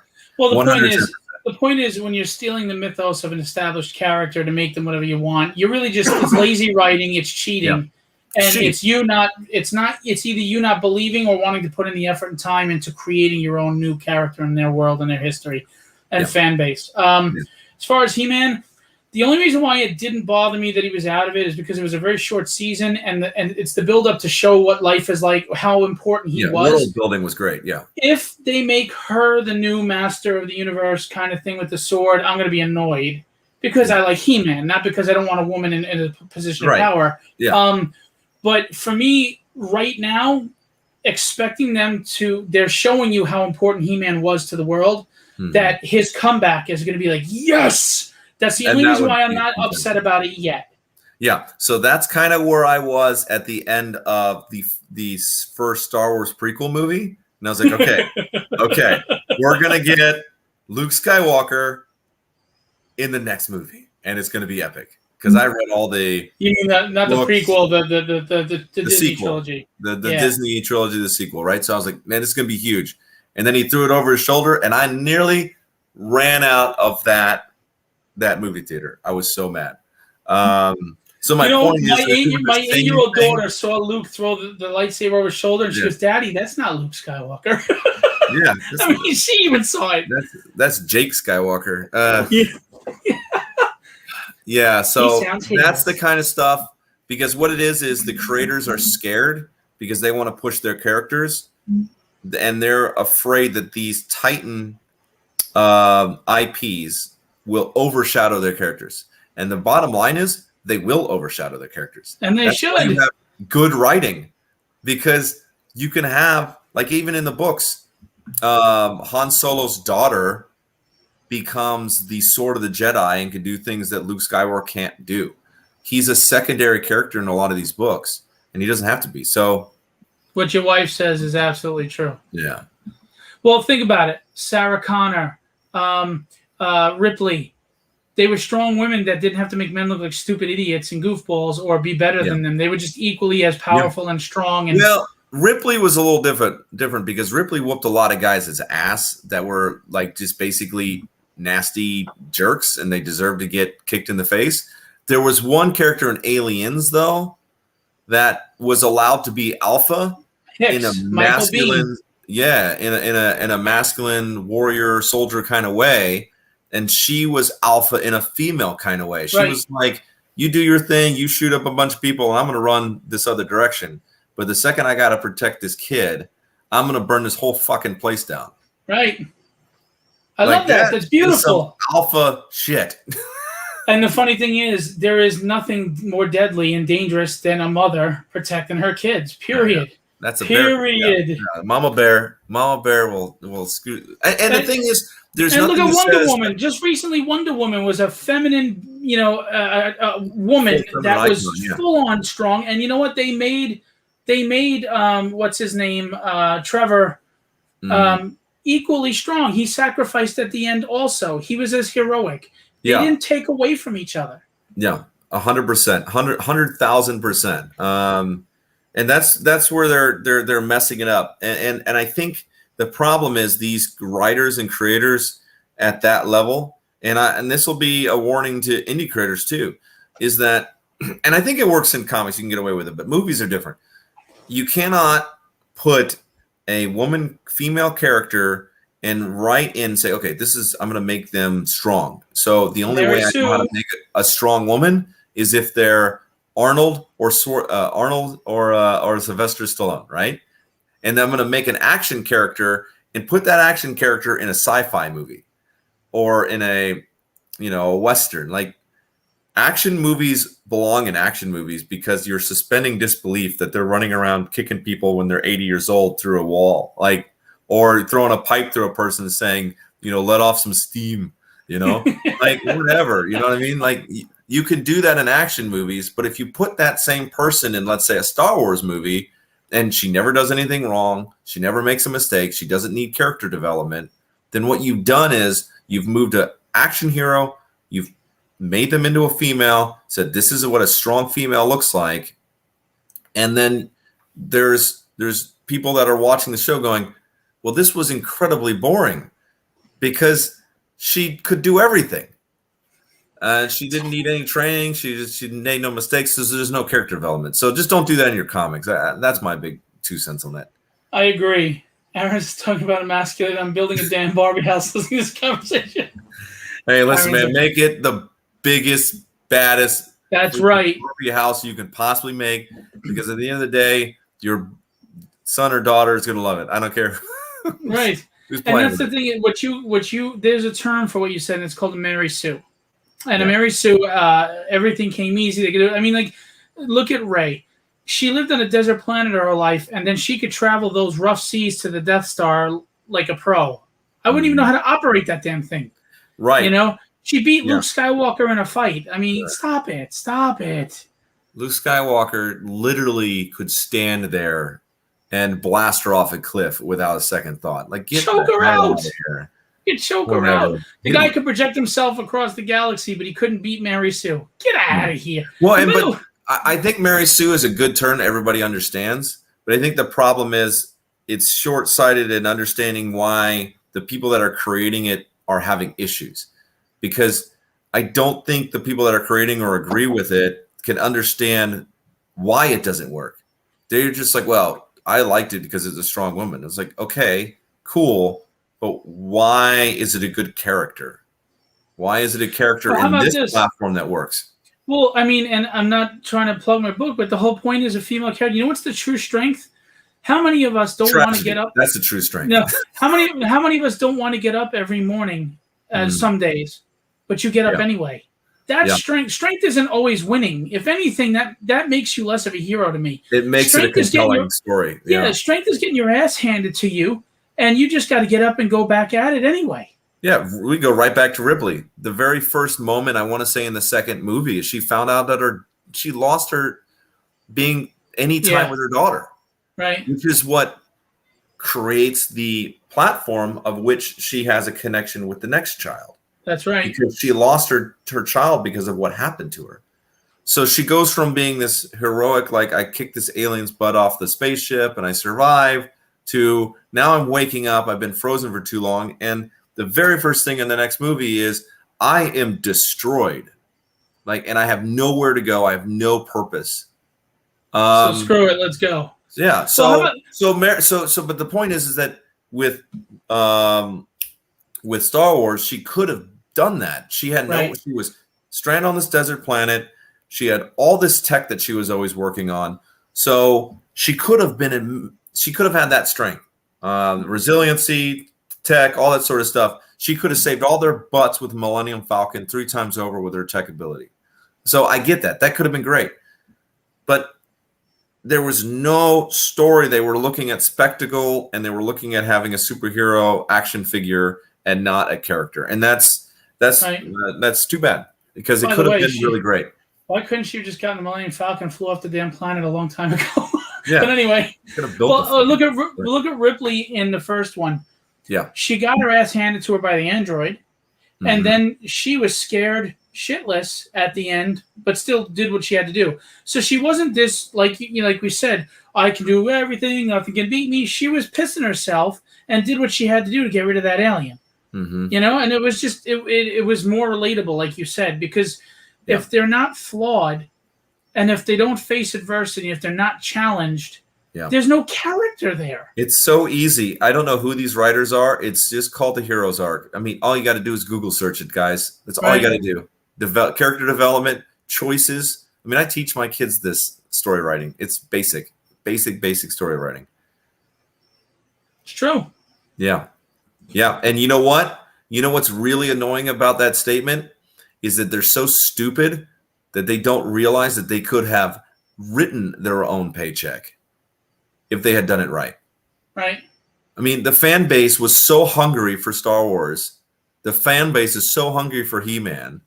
If He-Man was good, all right, and He-Man was all the way through, and I didn't feel like they were doing something that just makes me annoyed, then I would have had my kids watch those shows. I would have had my kids watching Star Wars over and over and over and over and over and over again, and they would be out buying all those toys. Star Wars merchandise is not running off the shelf because they were so short-sighted. They weren't seeing dollar signs. What they were seeing was, how can I, in my great wisdom of Disney, how can I tell the world how to think? And that's what I don't like about it. And it's not just that. They wanted to get rid of the original character so no royalties go to Lucas, period. Right. And I will say that. That's true. They're going to create their own characters. There's no royalties to pay out. And they want to create their own fan base. Screw, like, that is such I know. Like, you know what, though? Fans are going to get mad at me. It's the fans' fault. They gave Lucas so much crap about the prequels. They made him sell that. And franchise. I like the prequels, but I mean, whatever. I like you can't compare the originals to the prequels because the prequels had a much larger ensemble cast. There was so much more going on. It was the original trilogy was a tight-knit focus of these 5 characters. Yeah, it was a small journey. It was a small. The other one was worldly. It was the Senate. He was world building at that point. He was world building. And I enjoyed it. I think that they could have cut it down, but in my opinion, I loved Clone Wars so much, the show, that really elevated the prequels for me. So it really fleshed out the problems with him going straight from 0 to 60 to Darth Vader. Like, oh, I'm Darth Vader now, I guess. And you're like, nah, I didn't really feel the conflict, the development of the issues, whatever. So that was a rough thing. But to me, the best thing about the prequels is kind of one of the best things of everything that Star Wars has been made, is the conflict between Obi-Wan and Anakin. That conflict in that final battle sequence made up for all 3 movies. And to me, I agree. That interaction was the best Star Wars I think I've ever seen, up till maybe seeing Luke Skywalker come in The Mandalorian and just like wreak havoc. I was crying. Man, listen, I saw the X-Wing. I go, no way. It's Luke. And my kids are watching with me, and my mother and I'm like, it's Luke. Favreau did it. It's Luke. And then you see him walk in with the glove on the hand. I go, son of a bitch, it's Luke. And and it was so crazy. John knew what he was doing. He chewed little bits of who it is.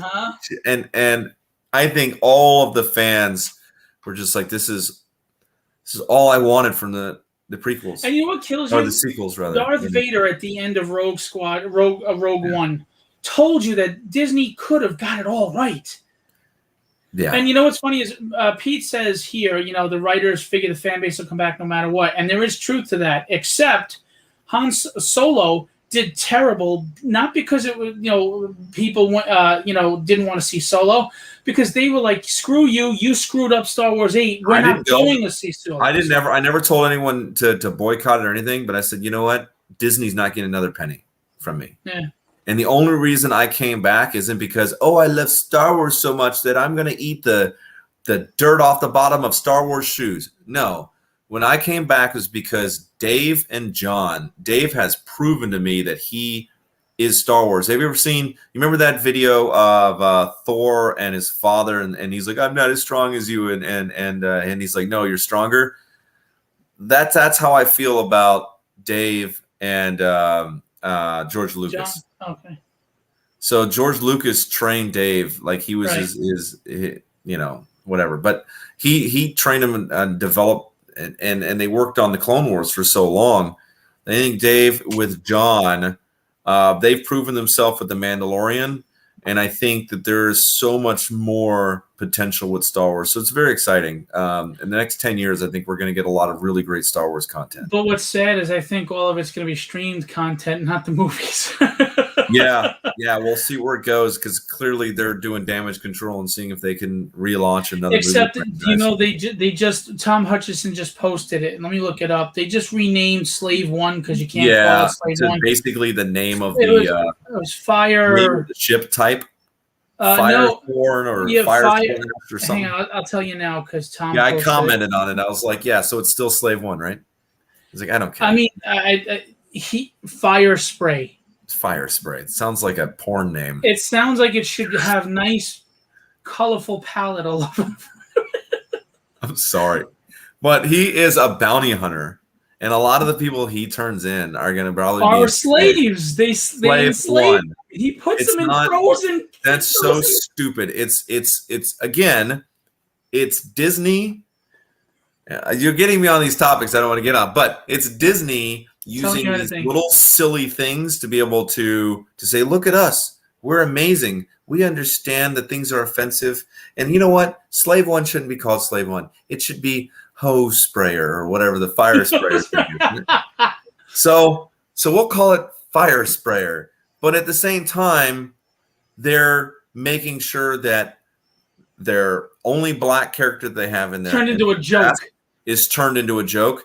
That when it's time to go sell it to China, which they know they don't want a lot of black characters there, they're going to shrink him down. They're going to lighten his skin and put him in the background. Like, Disney is full of it. They're totally full. The thing is, most people that are worried about changing a football team's name or the name of Slave One, that's all pomp and circumstance. Because what are you really doing to help those communities by just changing a friggin' name? Cut the shit. No, you're not helping. Invest some. I had someone correct me on my terminology. I was on live and I was just speaking off the cuff really quick. Yeah. And I said something that it's not. I mean, I understood their point where maybe it could be hurtful to somebody, but it really wasn't a big deal. And they felt the need to point it out that I should say it this way instead. And they were informing me in their wonderful, kind, humble way of the proper way to talk. When I'm the one who's literally going to hold an auction for children and helped make $1,000 for them, that person didn't donate shit. Yeah. They weren't there. They didn't donate. They didn't buy anything. But they were telling me how to properly refer to someone. Yeah, it's the moral high ground. Makes them feel good about themselves while they put other people down. And that's why I don't like bullies. You can feel like you're in the moral high ground, but you're still being a bully. Right. And hi, Terry. What's going on, Terry? What's going on? Freaking Comic Artist Pro Secrets got on here. That's pretty cool. Redcon Doomsday Clock. So, getting back on track here. We got on a tangent. I knew that was going to happen at least one time during the show. At least one time. That's good. Yeah, but I'm serious, man. There's nothing wrong with just being honest and raw and real. And if whoever is not okay with that, well, then they're not real anyway, and I don't need them. God did not put me on this earth to make sure you all like me. Sorry, he didn't. If you do, that's great. It is. I love it. But if you don't, good luck to you. I'm not coming after you. I don't got whatever. I called out one person by name once, and that's because he comes after me and my family. Otherwise, I don't call anybody out personally. I don't. Even my rant the other day, I didn't make it personal until someone came on and made it personal. Yeah. So yeah. But what you do at Comics Cast is wonderful for the indie community. You're very focused on selflessly, mind you, because you're not making money off of this. You're investing money, as you said before, into promoting artists and everything. What I would say is don't forget us indie writers, because your show is about artists, but you got to get the indie writers. Yeah. So let me segue into something then to answer that question. There you go, and that's why I put it up there. Yeah. So we've been wanting to do a writer's block. Little play on words there. And we had about 3 or 4 writers that wanted to get on. We went back and forth, and it never really came together. So we still have, I want to say David Whalen is involved, thinking about doing it. He's the Correct Hand Comics. He's got like 100 books or something. It's insane how many books he has done. So he's always wanted to do it. But yeah, I'd love to have a writer's a show. But again, small, cast of characters at Comics Cast. We can really kind of either build the next phase of Comics Cast or do a lot of video content. So right now it's just like, what's the best thing that we can do moving forward? So we were talking about that for a long time. One of the things I really wanted to do in the last month or so is I want to do a set of live shows or post-production, doesn't matter to me, that it's every stage of the comic creating process. The script writing, panels like that. Yeah, that's great. A show that's just about how do you write the script. The next show's about, how do you do the panels or the sequentials for pencils. Then the next one is, how do you ink, color, lettering? How do you do the Indiegogo campaign, editing? Every show all the way through. So We've got a block of, we won't call it how to draw comics because that's their own thing. How to make comics or how to create comics, and then we have 10 shows. Then that's what it's about. So I've been wanting to do that one, but I may have to lean towards making it live because I just don't have the time for post-production right now. Honestly, live has got more energy. You get, like we see here, you get people's interaction, you get feedback. They might even post some questions that help along the show that you might not have thought of, you know? Steps to create a comic. First step. Write it. Well, I mean, think about it. Write it down. A lot of people ask, how do you go about world building and character design? And what's funny is I don't think there's one answer to it. I mean, if you asked me, you'd get answers that would piss you off if you were a writer for 100 books. Yeah. Because some people, I think some things just flash in their mind and come easier. And some people have to really methodically plot out and go back and do this and change that. And they work on a story for 10 years. And some people can write a story in 8 hours. Yeah. And that doesn't make one better than the other. It just means that their process seems to work smoother for them or this way. That's all. Right. To answer Pete, he said, don't forget the underground unknowns. Just to let you know, Pete, you've always been one of the key people that I want to make sure I'm going to pitch to get you on the Comics Cast platform. I think there's some standout guys in the community, and you're one of them, man. We really need to. We'll talk about that as we get closer. But yeah, it's the beard. Yeah. Sorry. It's the beard. It's the beard. Yeah. It's all about the beard. He's definitely a character, I had another guy that I wanted, and I wanted to really sort of make him into the Stan Lee of indie comics. Regrettably, that bridge is burned, and that's not going to happen. So I have been wrong about character in the past. So Except Pete is on board with us with that individual, so don't worry about that. Pete totally gets it. Actually, there's a lot of people that really get it. Yeah. So regrettably, I've made bad decisions. Like I said, I've gone off the handle sometimes. I've made mistakes. I've pushed people away. I haven't followed through yet on some things because money has been very tight. And I said, "Oh, I'm going to do this thing," and I got a bunch of art that's still waiting to go out from our anniversary show. And I'm just like, I'm shipping this shit all over the world. Like I can barely, I'm using my savings account to pay for food right now. Guess what? I'm not shipping this today. Okay. Right. It's not happening. Right. So it's just one of those things, so just making mistakes, learning from them, growing. I just love the fact that we're going on to the next thing. I love the fact that Gerald held us afloat for so long doing his show. I will be gone for a month, fighting fires next month. So that'll be fun, but I'll be away from Comics Cast. So I'm going to need Pete and others to maybe rally and support Comics Cast a little bit. Help us maybe with a co-hosting. Phil, wink, wink.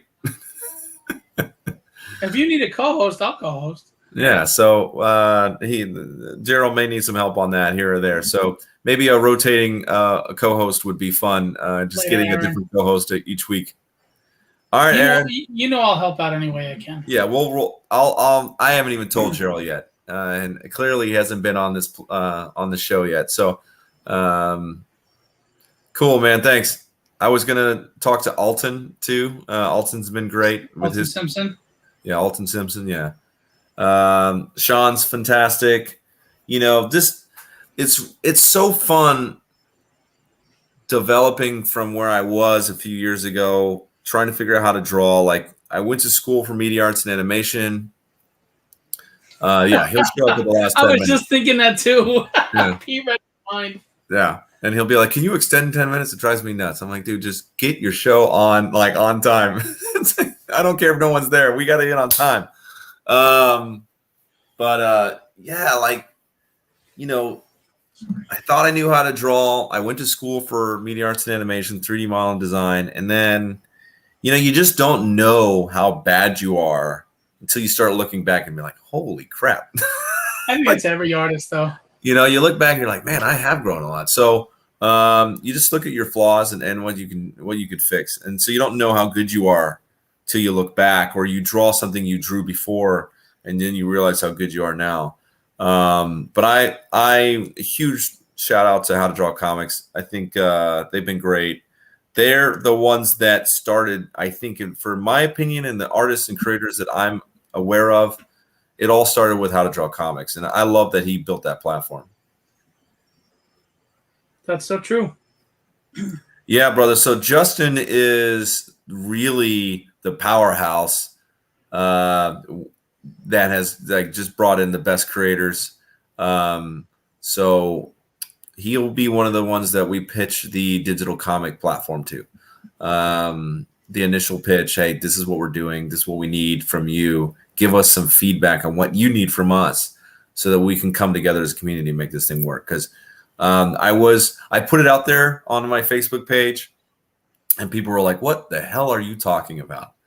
Like, you'll see. I'll talk about it at some point. And I was like, I'll talk about it on Phil's show. But yeah, the debut. Yes. Yeah. So the only way it works is if the community comes together. We pitch it to our independent fan bases and we bring them all in. Because we all have fan bases, but also at the same time, there's so many freaking readers out there that want comics, that aren't going to go spend $40 on a campaign, that aren't going to go to the comic book store, that only old guys like me and some guy out of college that's the best way. Let's say he just enjoyed food while in college and didn't go out and party with ladies. He knows where the comic book store is, right? But what about the millions of people all over the world that want to read comics? They just don't have access to them. It's stupid. It's stupid how the bubble happened in the 90s and we never really recovered. The bubble bursted and we were like sort of limping along ever since. The best writers were in the 80s. The best artists were in the 90s. 80s and 90s, I think, yeah. John Buscema, there's just so many great artists out there. So many great artists now. And I can see the greatest moments in comics that I grew up around. I see it in indie books. So it's just a matter of getting them out to more people. It's just, how do we work really hard and advertise our ass off? That's really the challenge, you know, and not have Phil, who writes a book and goes, okay, I'm exhausted because I did a crowd campaign that worked fine. Everybody got paid. Everybody was happy. But now I'm exhausted, and now I got to go back into another book because I want to get this thing out. And now I got to do that part again. Like, so that's why the platform needs to be. The marketing is the hardest part of everything. I mean, right. you were honestly, I was saying this on last night's show. Probably about 70% of your energy is put into just having people know about the damn book. Yeah. Advertise, advertise, advertise. Work like hell and advertise. That's what some of the greatest speeches have come from on this topic. Yeah. Yeah. So yes, there's Webtoons. That is correct. So there's competitors that we have out there. Webtoons does it. Webtoons, though, is a very, very if anything, Webtoons can prove to us that there's a reader base out there that will go and read books, right? So Webtoons will pay for content. The problem is what we're getting at the Webtoon level is not finished books. They're like scripts or strips or whatever. It's just a different it's medium. Like a comic strip in the newspaper as opposed to a comic book. Right. So there's nothing wrong with that. But that is definitely one of the competitors. But it's also showing that there's a platform ready to be built for this. Well, you know, Sarah said that over there they don't have a comic book store, so the internet's the way they need to go. Exactly. Now, we had talked about this, and I'm just going to reiterate because there are people that come in late all the time. Yeah, are you also going to go into physical copy distribution, or are you sticking strictly digitally? I mean, what's the plan? Yeah, so we talked about this earlier, but I'm going to hit it up, clarify for anyone who's new. So I'm sticking to a very small monthly payment for all the digital. Everything that's on the platform you get. There's no tiers, no $10 a month for 90% of it. Always fought 100%, and I have creative control over the business. So it's always going to be $5. You get everything that's on a platform that's digital based, right? So the question right now is, because of just funds and where we're at, an X amount per month for one shipment of a book, and then if we're going to do another tier for numerous shipments of books. So I do like the idea even right off the bat, and I'll just have to freaking go to creators and say, look, I want people to get on this platform for $5 a month. I'm going to give them an opportunity to buy your book for 50% off if they're already on this platform. If that means I have to pay the other 50%, then that's what I'll do. But I want people to use this platform even in the beginning stages and say, in 1 month, I get one book.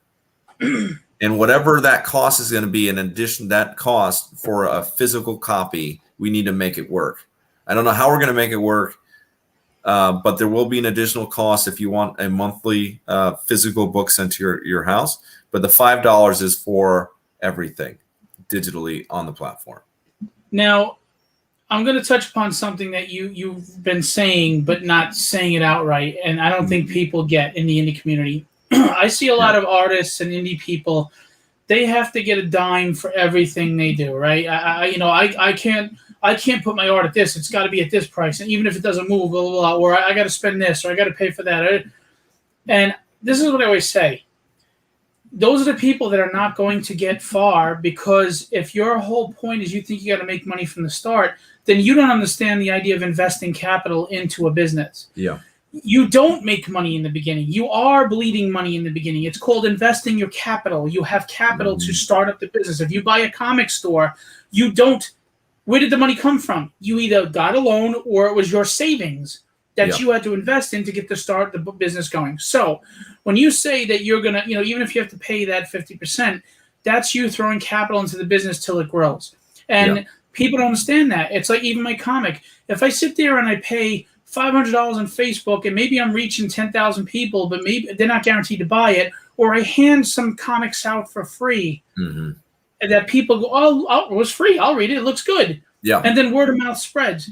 So I'm not saying just dump money, but strategically, like you were just talking about, it's called investment capital. You have to throw money into it to make money long game.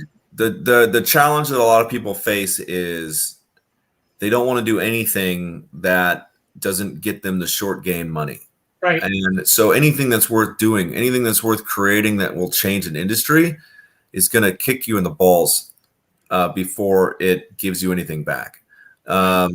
So my thing is this: if I don't ever make a dime of this, but it works, then my legacy will be enough for me, creating something that changes it. Look at Pete. He is like the Socrates of indie comics. Yes, Scared money doesn't make money. Look at that. Yeah.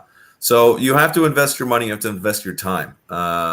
Investing time is the biggest thing. And going back to what you talked about earlier is, how do you, at one point, Comics Cast had like 8 people, as part of a team. I'd say that Jason McCormick is still part of the team. He's just doing other stuff because I think he believes in it, but he just doesn't there's only so much time that people have. They got to work. They got to pay the bills. And I don't take anything away from that at all. But the dream has to become a reality, and you don't get paid with dreams. So we're building it. Gerald always calls it the ship, and I'm the captain. He's just on the ship. If you build it, they will come. Yeah. And so there are other things that are out there. Maybe we were a little slower than we needed to be. You're seeing some, what was it? Comixology now has a digital monthly subscription, which gives them a lot more access to a lot of their content, but it's fractional based. You only get so many of their books. So, and it's mainstream books and all that sort of stuff. So there was going to be competition. And at the end of the day, if somebody does it before me, like I said before, if it's there, my dream was always to be able to draw and make comics till the day I die. And if that means I have to make a platform to be able to do that, then that's what I'll do. So if somebody else makes it before then, that means the community is good. I didn't make it, but it means somebody else did. So it seems like it's turning into a little bit more of a race, because I think people are realizing that there's this platform. People are hungry for it. But the question is, how do we get the physical copies out there? And that's going to be a challenge because it's just the cost that's involved with that. However, we're going to do that. But I want to make sure that the shipment of books, that cash flow is going directly to the creators. That may be because they have their own shipping possibilities. I'm not sure. It's going to be a challenge because if I'm shipping through the business, then I have to really make my own shipping content. All this sort of like shipping options has to be tied in with the business. So there's still things that need to get ironed out with that. There's an indie creator who is with another broadcast, and I can't remember his name off the top of my head, but he does a whole shipping thing for books, Patriot Books or whatever he does, and it's for like Liberty. Is it Liberty? Yeah, Liberty Distribution. Yeah. I forgot his name. Yeah. I've been keeping his company in the back of my mind as being the distribution company for Comics Cast. Variant. That's it. Thank you, Variant. Yeah. So very excited about that, and I talked to him about it when it first came up, and we were just talking. I was like, this is what I want to eventually do.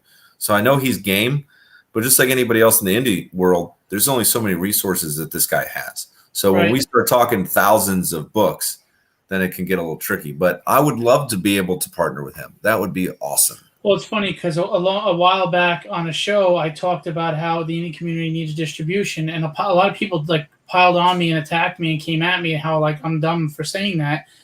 And I didn't understand it. I'm like, why wouldn't you want distribution? Why don't you want to get out to stores across the country or even internationally? Mm-hmm. Why? Why wouldn't you? And they told me I was wrong, and I didn't understand it. To this day, I don't understand it. Of course you want distribution. I mean, the whole point is to get it out there, or why do you bother making posts? Right. Because there's a lot of people. We've made a community of investors and not readers. A lot of people that will say, I got the first cover of this. I got first cover of this. I don't want to distribute it to everybody because there was only 20 of them made. So I want this cover of this guy because he's going to make DC comics and he's going to make the biggest Batman comic of all time. And then they're going to want this thing because this was his first cover. And that's fine. But that's, again, and this is no insult to anybody. It's immediate money versus what is the bigger picture. The bigger picture is we need a bigger audience. Indie comics are freaking amazing, and we don't have a big enough audience because, one, we don't connect our communities together, and two, because we're not reaching an audience that is hungry for comics they don't even know they're hungry for. Right. Yeah. So that's the challenge. That's the challenge. And I think we need to get away from that the collector's mindset and get into reader's mindset. How do we make people that want to read comics again? It's funny they say we were talking about that yesterday, and all these variant covers. And yes, I did it because I'm on Kickstarter. But like for DC and Marvel, the variant covers, what they're doing is they're actually falsely inflating the issue sales. We sold 100,000 copies of Batman 666. Well, that's because people bought 5 variants. But they bought, you know what I mean? So, I mean, is it still making money? Sure, but how long can that sustain? Yeah. You can't. False inflation of the market only lasts short term before it implodes. Which is where we're at with the Kickstarter and all that. Like it's doing great now. But I know. Give it time. At some point, buyers are going to be like, "I've spent enough money. I can't." So you're basically going on Kickstarter. There's like 100,000 Kickstarters. Right? There's a ton of Kickstarters every month. Yeah, and more power to people right now because that's where you have to go. Right. And your fans are supporting you. I'm supporting a lot of people I've never heard of before, and I'm like, "How your stuff is awesome."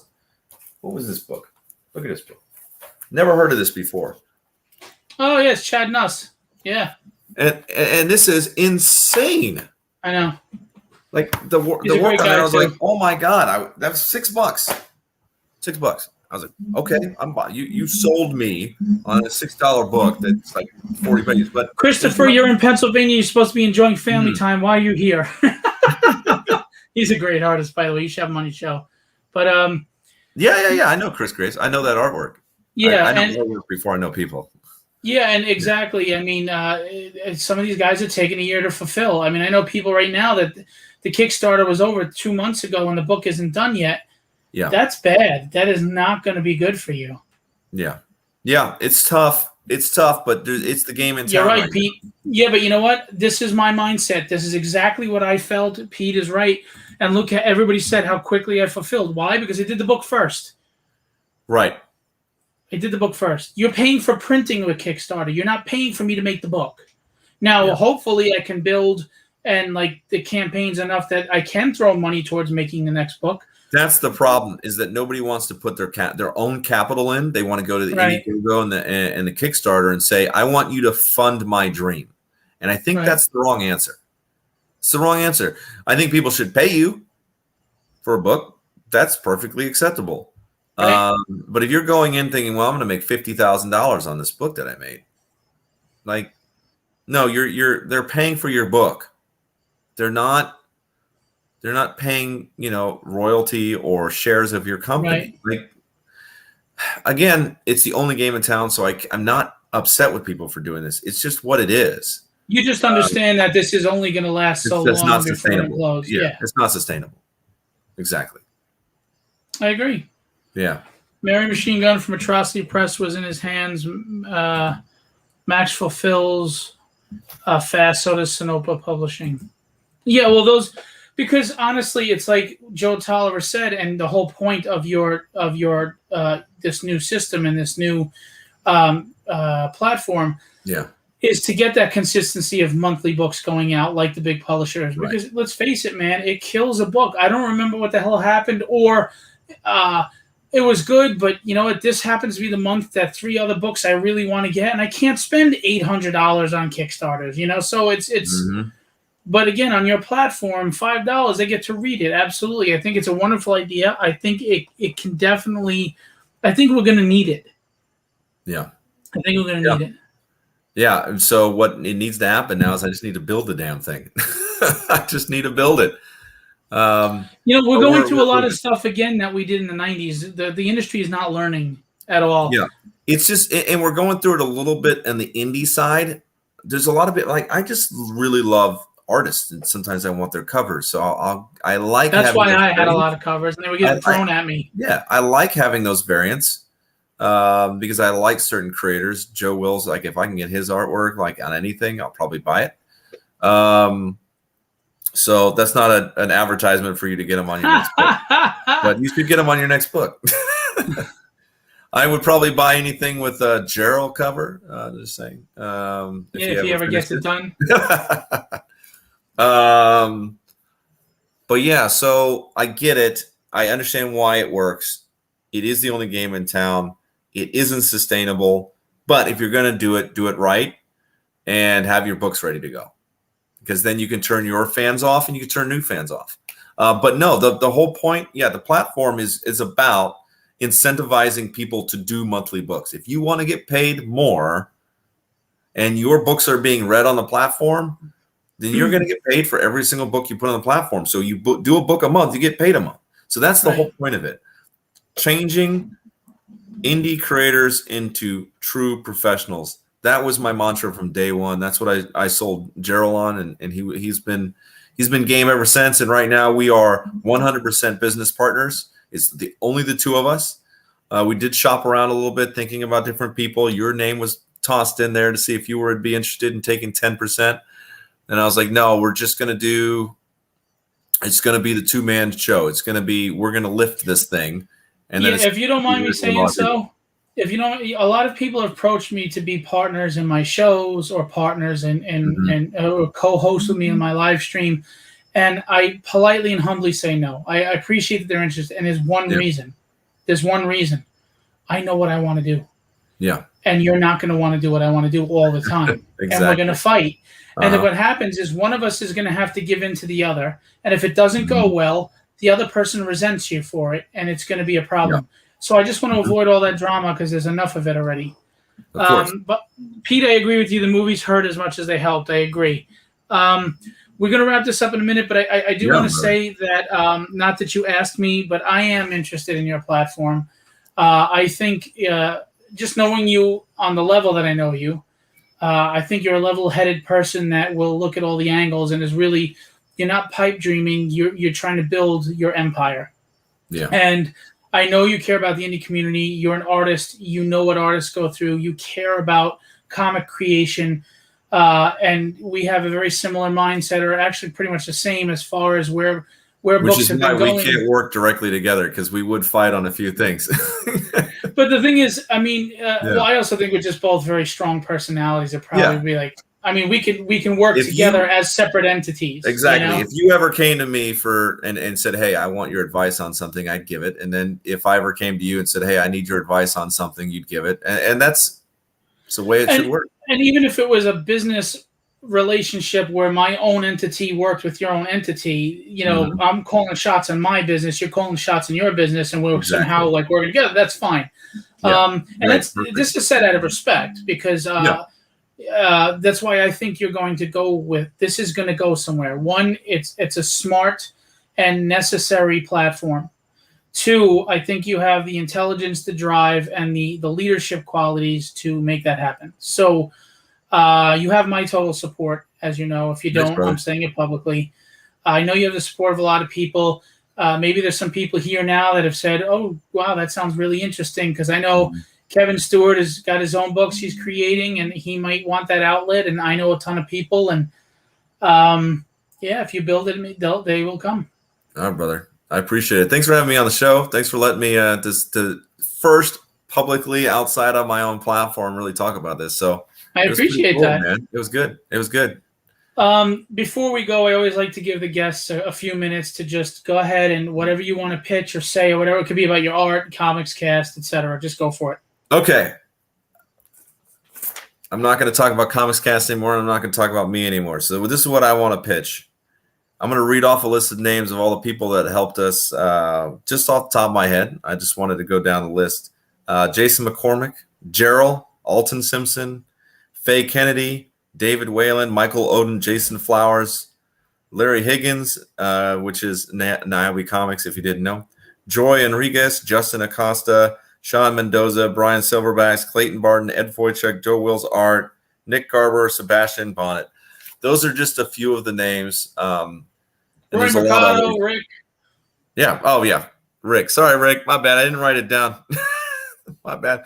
So Phil and others, like, you know where you're at, man. If I didn't say your name, it's because it's up here rattling around.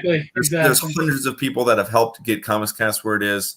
I wanted just to thank everybody for getting on the platform, having fun, and just reviewing us, letting people know that we're legit and we're here to help. You know, what did he say? Rick's he's in a big, yeah. What was it? Yeah. So David, what is her name? God, I hope she doesn't. Meredith Finch. She said something the other day about how she didn't want to get on one of the interview shows. And I was kind of mad at first. I was like, man, really? Interview shows? Like, the Comics Cast is an interview show, not hundreds. And I was like, you know what? That's fair. We have to be careful, I think, at the end of the day, recognizing who we are and recognizing what we want to be. And if you don't recognize what you are now, then you're never going to be able to change to make sure that you are what you want to be in the future. So that was kind of, she didn't mean anything by it. She was just identifying a lot of these indie interview shows. But yeah, we strive very strongly at Comics Cast to not just do an interview, but to sit down. We do creating, we do whatever it is. We create something, we talk about writing, we talk about how to do something, we show the drawing process, something, inking, whatever it is.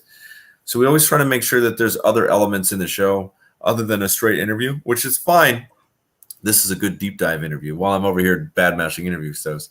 But we try to make sure that we separate ourselves a little bit, right? We're building some sort of well-developed show that has camera edits, all that sort of stuff, even on our live show. So we work hard on Comics Cast to do that. So as we unite the indie comics community, I'm really going to be talking to Pete, you, and others about uniting your shows onto the platform as well,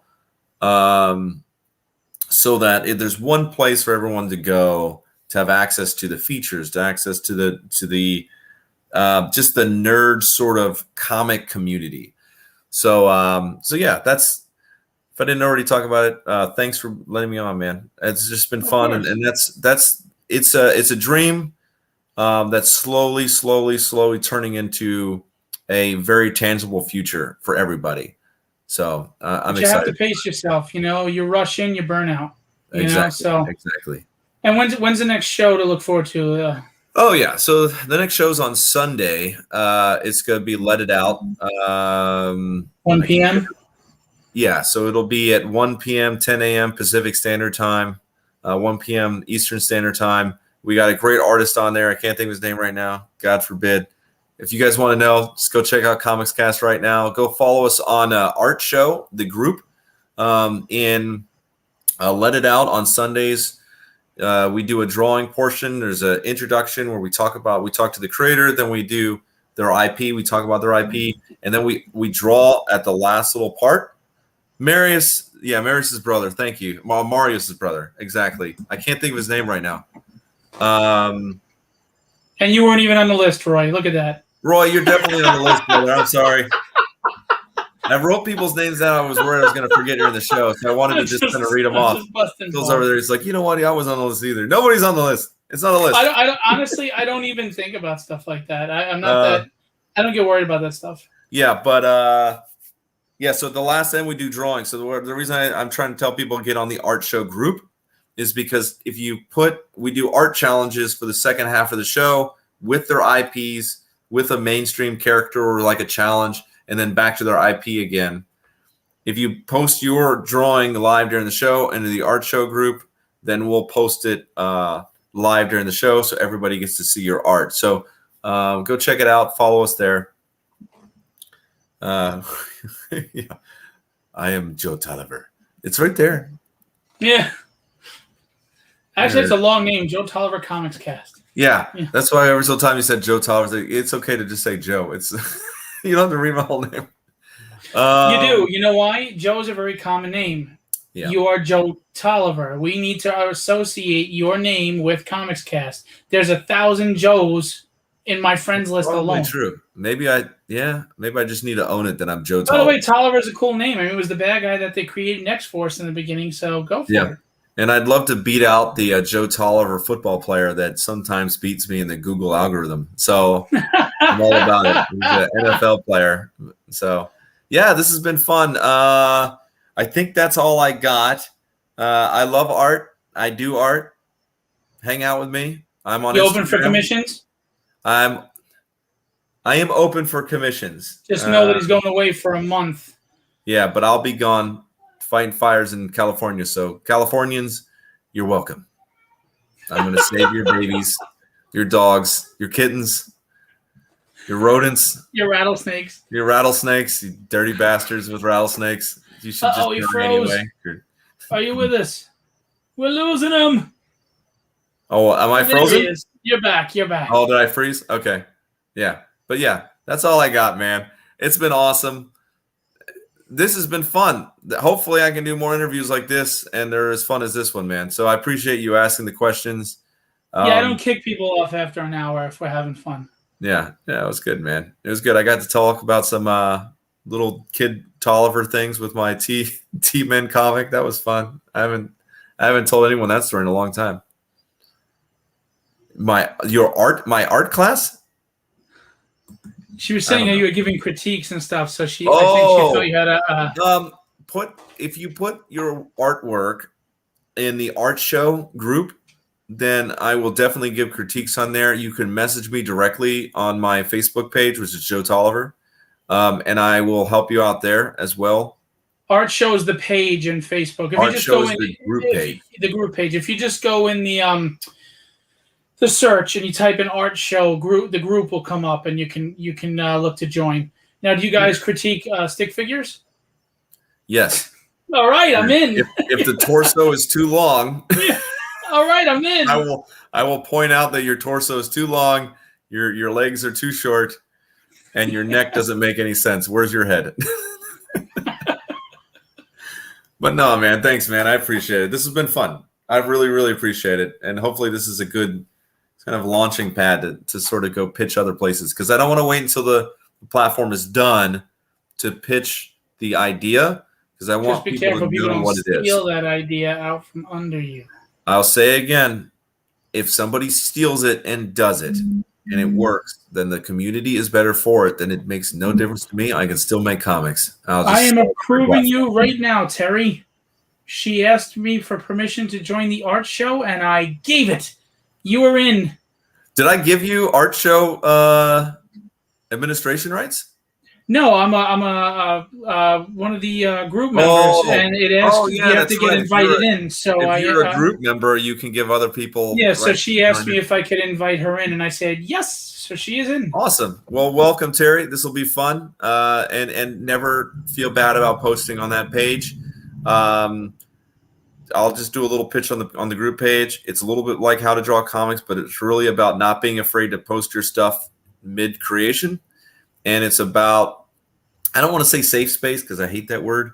It's a respectful space. If somebody's going to be a bully, then I will put boot to ass and there won't be a bully anymore. But all great creators, all great artists will say the same thing, that you have to be able to take a critique. You have to get better. So as long as somebody's being respectful about it, then please be open to critiques. And if you're asking for critiques, then the critiques will come.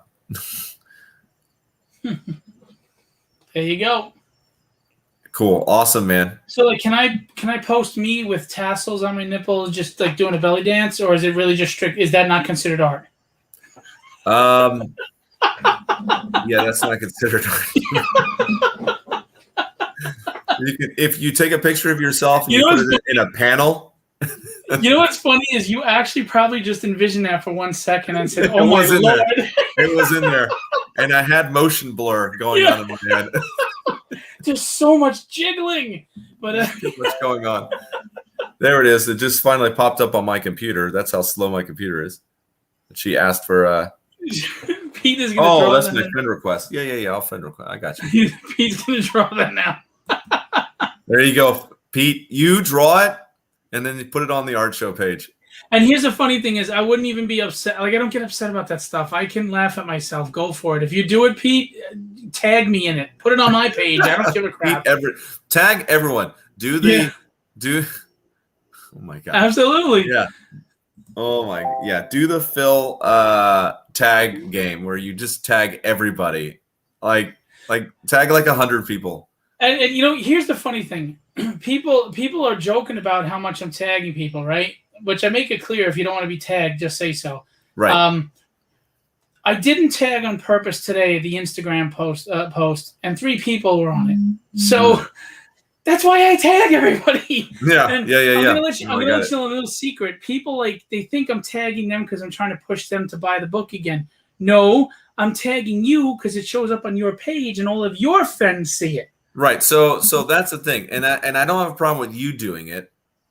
But if you could tell me, you I know you, and we already had the conversation. But what I don't like is if I don't know you and we haven't had that conversation, and you look at my friends list and go, "Oh, he's got 5,000 people." I'm gonna tag him because I'm gonna use all of the capital that he's built up to advertise to all the people that follow him. And I think that's just incredibly rude. And sometimes I go after people that do that, and sometimes I just untag myself. And if they do it 2 or 3 more times, I just get rid of them.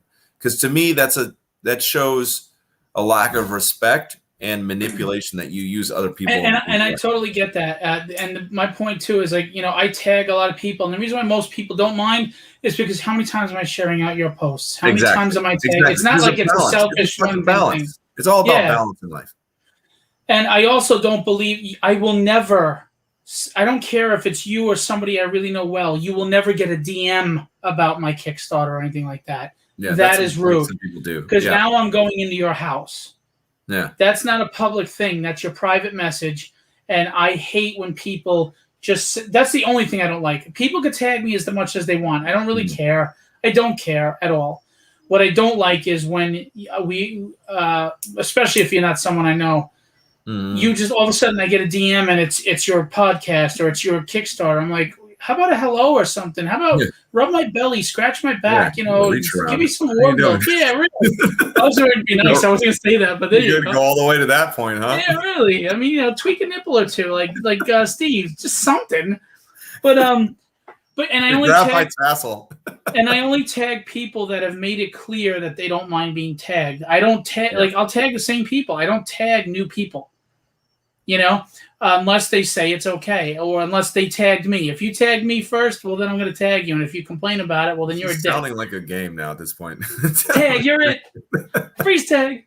I just don't see It's a good point. It's a good point. And it's clarified. I think it does need to be clarified. I think there's subtleties to things that a lot of people just are missing. And I don't know if it's an intelligence problem, because I don't think I'm one of the most intelligent people in the world, but I do see nuance. And I think the nuance and the subtlety is very important when you make a decision. And that small little difference is all the difference. Well, it's when people are made to feel like they're just a tool to be used, that they are offended by it. That's what bothers them. And that's why I try to make sure they understand I'm not using you as a tool. I'm using the platform, but I'm not trying to use you. I invest in you. And you can do the same with me at any time. And that's why I like to share everybody's posts, and I like to tag them, and I don't mind if I get a flood of, I do. If you look at my page and you scroll down it, don't just look at what pops up in your newsfeed. If you go to my page and you scroll down, you're going to see a good 10 in a row shared people's Kickstarters, Indiegogos, or whatever. Because I don't mind, or people who tag me and it's popping up on my feed.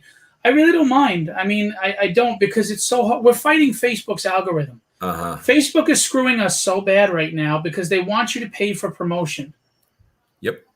So that's why I don't mind when people tag me and do stuff, because that's me doing my part to help beat Facebook's algorithm, because Facebook doesn't give a crap about your dream or your Indiegogo. They don't care, or you're at Kickstarter. They don't care. They actively don't like it if you promote any other platforms like YouTube. That's right. That's why you don't put the link in the post. And they're even starting to catch on to you putting it in the chat. Yeah, I wouldn't be surprised. You can't even say Kickstarter or Indiegogo. That's why I put IGG or KS. If you put the name, it already flags them too that you're pushing Kickstarter. Ah, that's good to know. Then I have to be careful when I put the because what I normally do with Comics Cast is I'll put their Kickstarter link in the actual chat so people can go directly to it. Right. Yeah. I'm not surprised though that they're doing that. Dang. And they're cracking down. They want you to pay for promotion because they don't make enough money as it is. Yeah. I mean, I can put $10 to one show, and I can reach 4,000 to 8,000 people to get views. 4,000 to 8,000 views. Right. So it's not bad per se. It's just really like, come on, man. What are you doing? Like, right. This is dumb. It's just dumb. I mean, it's supposed to be a social media platform, and they're not letting it be social. They're making it antisocial. Again, though, that's not to keep tooting the same damn horn, but that's why I want this to work. That's why I'm building this thing. Because if we can get all of our content on there, and people can get paid to have their media content on there as well, then we're not chasing Facebook algorithm. We're not chasing freaking YouTube bullshit. Like, oh, we need X amount of views to get this amount, and then we plaster advertisements all over your shit. And then all of a sudden everyone's like, oh, this guy just wants to make money. He's plastering advertisement all over his shit. Even though you've probably been doing this freaking YouTube thing for, 10 years. And now you finally get advertisement on there. And now all your viewers are like, I don't like this guy. He's got advertisement on his shit. Like, it's like, the hell, man? You can't win. I know. You can't win. You're a sellout. You're a goddamn sellout. You're selling condoms. You're making comics and selling condoms. I don't want to see commercials. It's like, well, do you want me to keep going? I mean, I need to live too. Yeah. I know. It's just crazy. I mean, a lot of it's crazy, and we're just ranting at this point. We'll rant all night, man. Yeah, it just feels like you're fighting uphill battle. I'm gonna smoke in a beer. That's gonna happen. Yeah. Do you smoke? Regrettably, yeah. So I've been fighting getting off for about 8 years. I've been smoking, and I got off for about 3 because I used vapes, and that was the best. And then I had a really bad experience for about a year working for this guy, and I got back on, and it's been really great. But smoking is like anything else, man. It's super addictive. I would like to get back to just smoking cigars.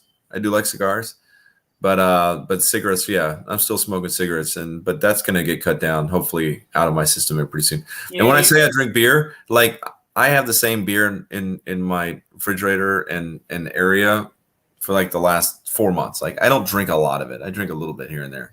Congrats, Pete. That's awesome, Pete. Good for you, brother. I really like that picture of him, by the way. That's a good picture. Yeah, what I would tell you is you have better things to do with your hands than smoke. You got art and you got kids to pick up. So, having said that, I was wondering where you're going with it. Okay, good. No. You got a wife. You're good. You already got 3 kids. What All right. Way to drag this down. All right, man. Not that I didn't talk about nipple tassels and everything. Yeah, but anyway. you're the tassel nipples. What are you talking about? Pete has 0 kids, at least that he knows of. Yeah, come on, Pete. I know you've been to too many conventions. I saw this 6-year-old with a beard down here, and I could swear if it wasn't Billy Gibbons, it had to be Pete's kid. No, I'm just kidding. All right. Joe, thanks for coming on. You're awesome, man. Thanks. I appreciate you having me on.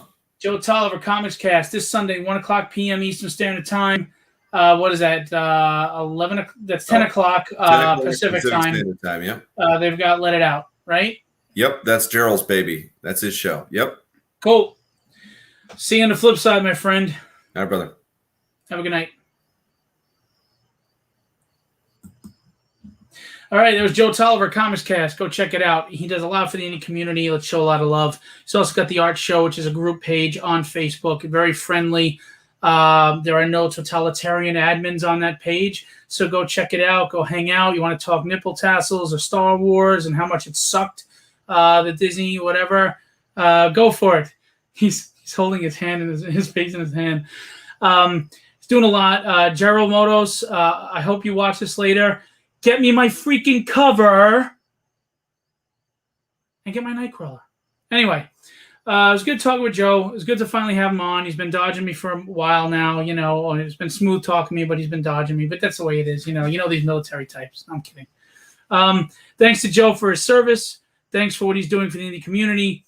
I'm just going to remind everybody, if you missed the Tragedy Kickstarter, or if you see covers that you do like and you're a cover collector, Roy Mercado, who is here on the show, did a beautiful cover for the Indiegogo campaign. My wife has a wraparound cover for the Indiegogo campaign. We have some foil covers. We have the Roy cover that's foil. That's exclusive to Indiegogo. It's going on right now. Please go check it out. I'm cool if you just buy the PDF, because honestly, I just want you to read the book. I just want to put out a good story there. You don't buy a cover, I don't care. Just buy the PDF. Read it. Give it a shot. Pass up that $8 Starbucks where they write your name wrong on the frickin' cup and go get the PDF. That's all I'm asking. All right.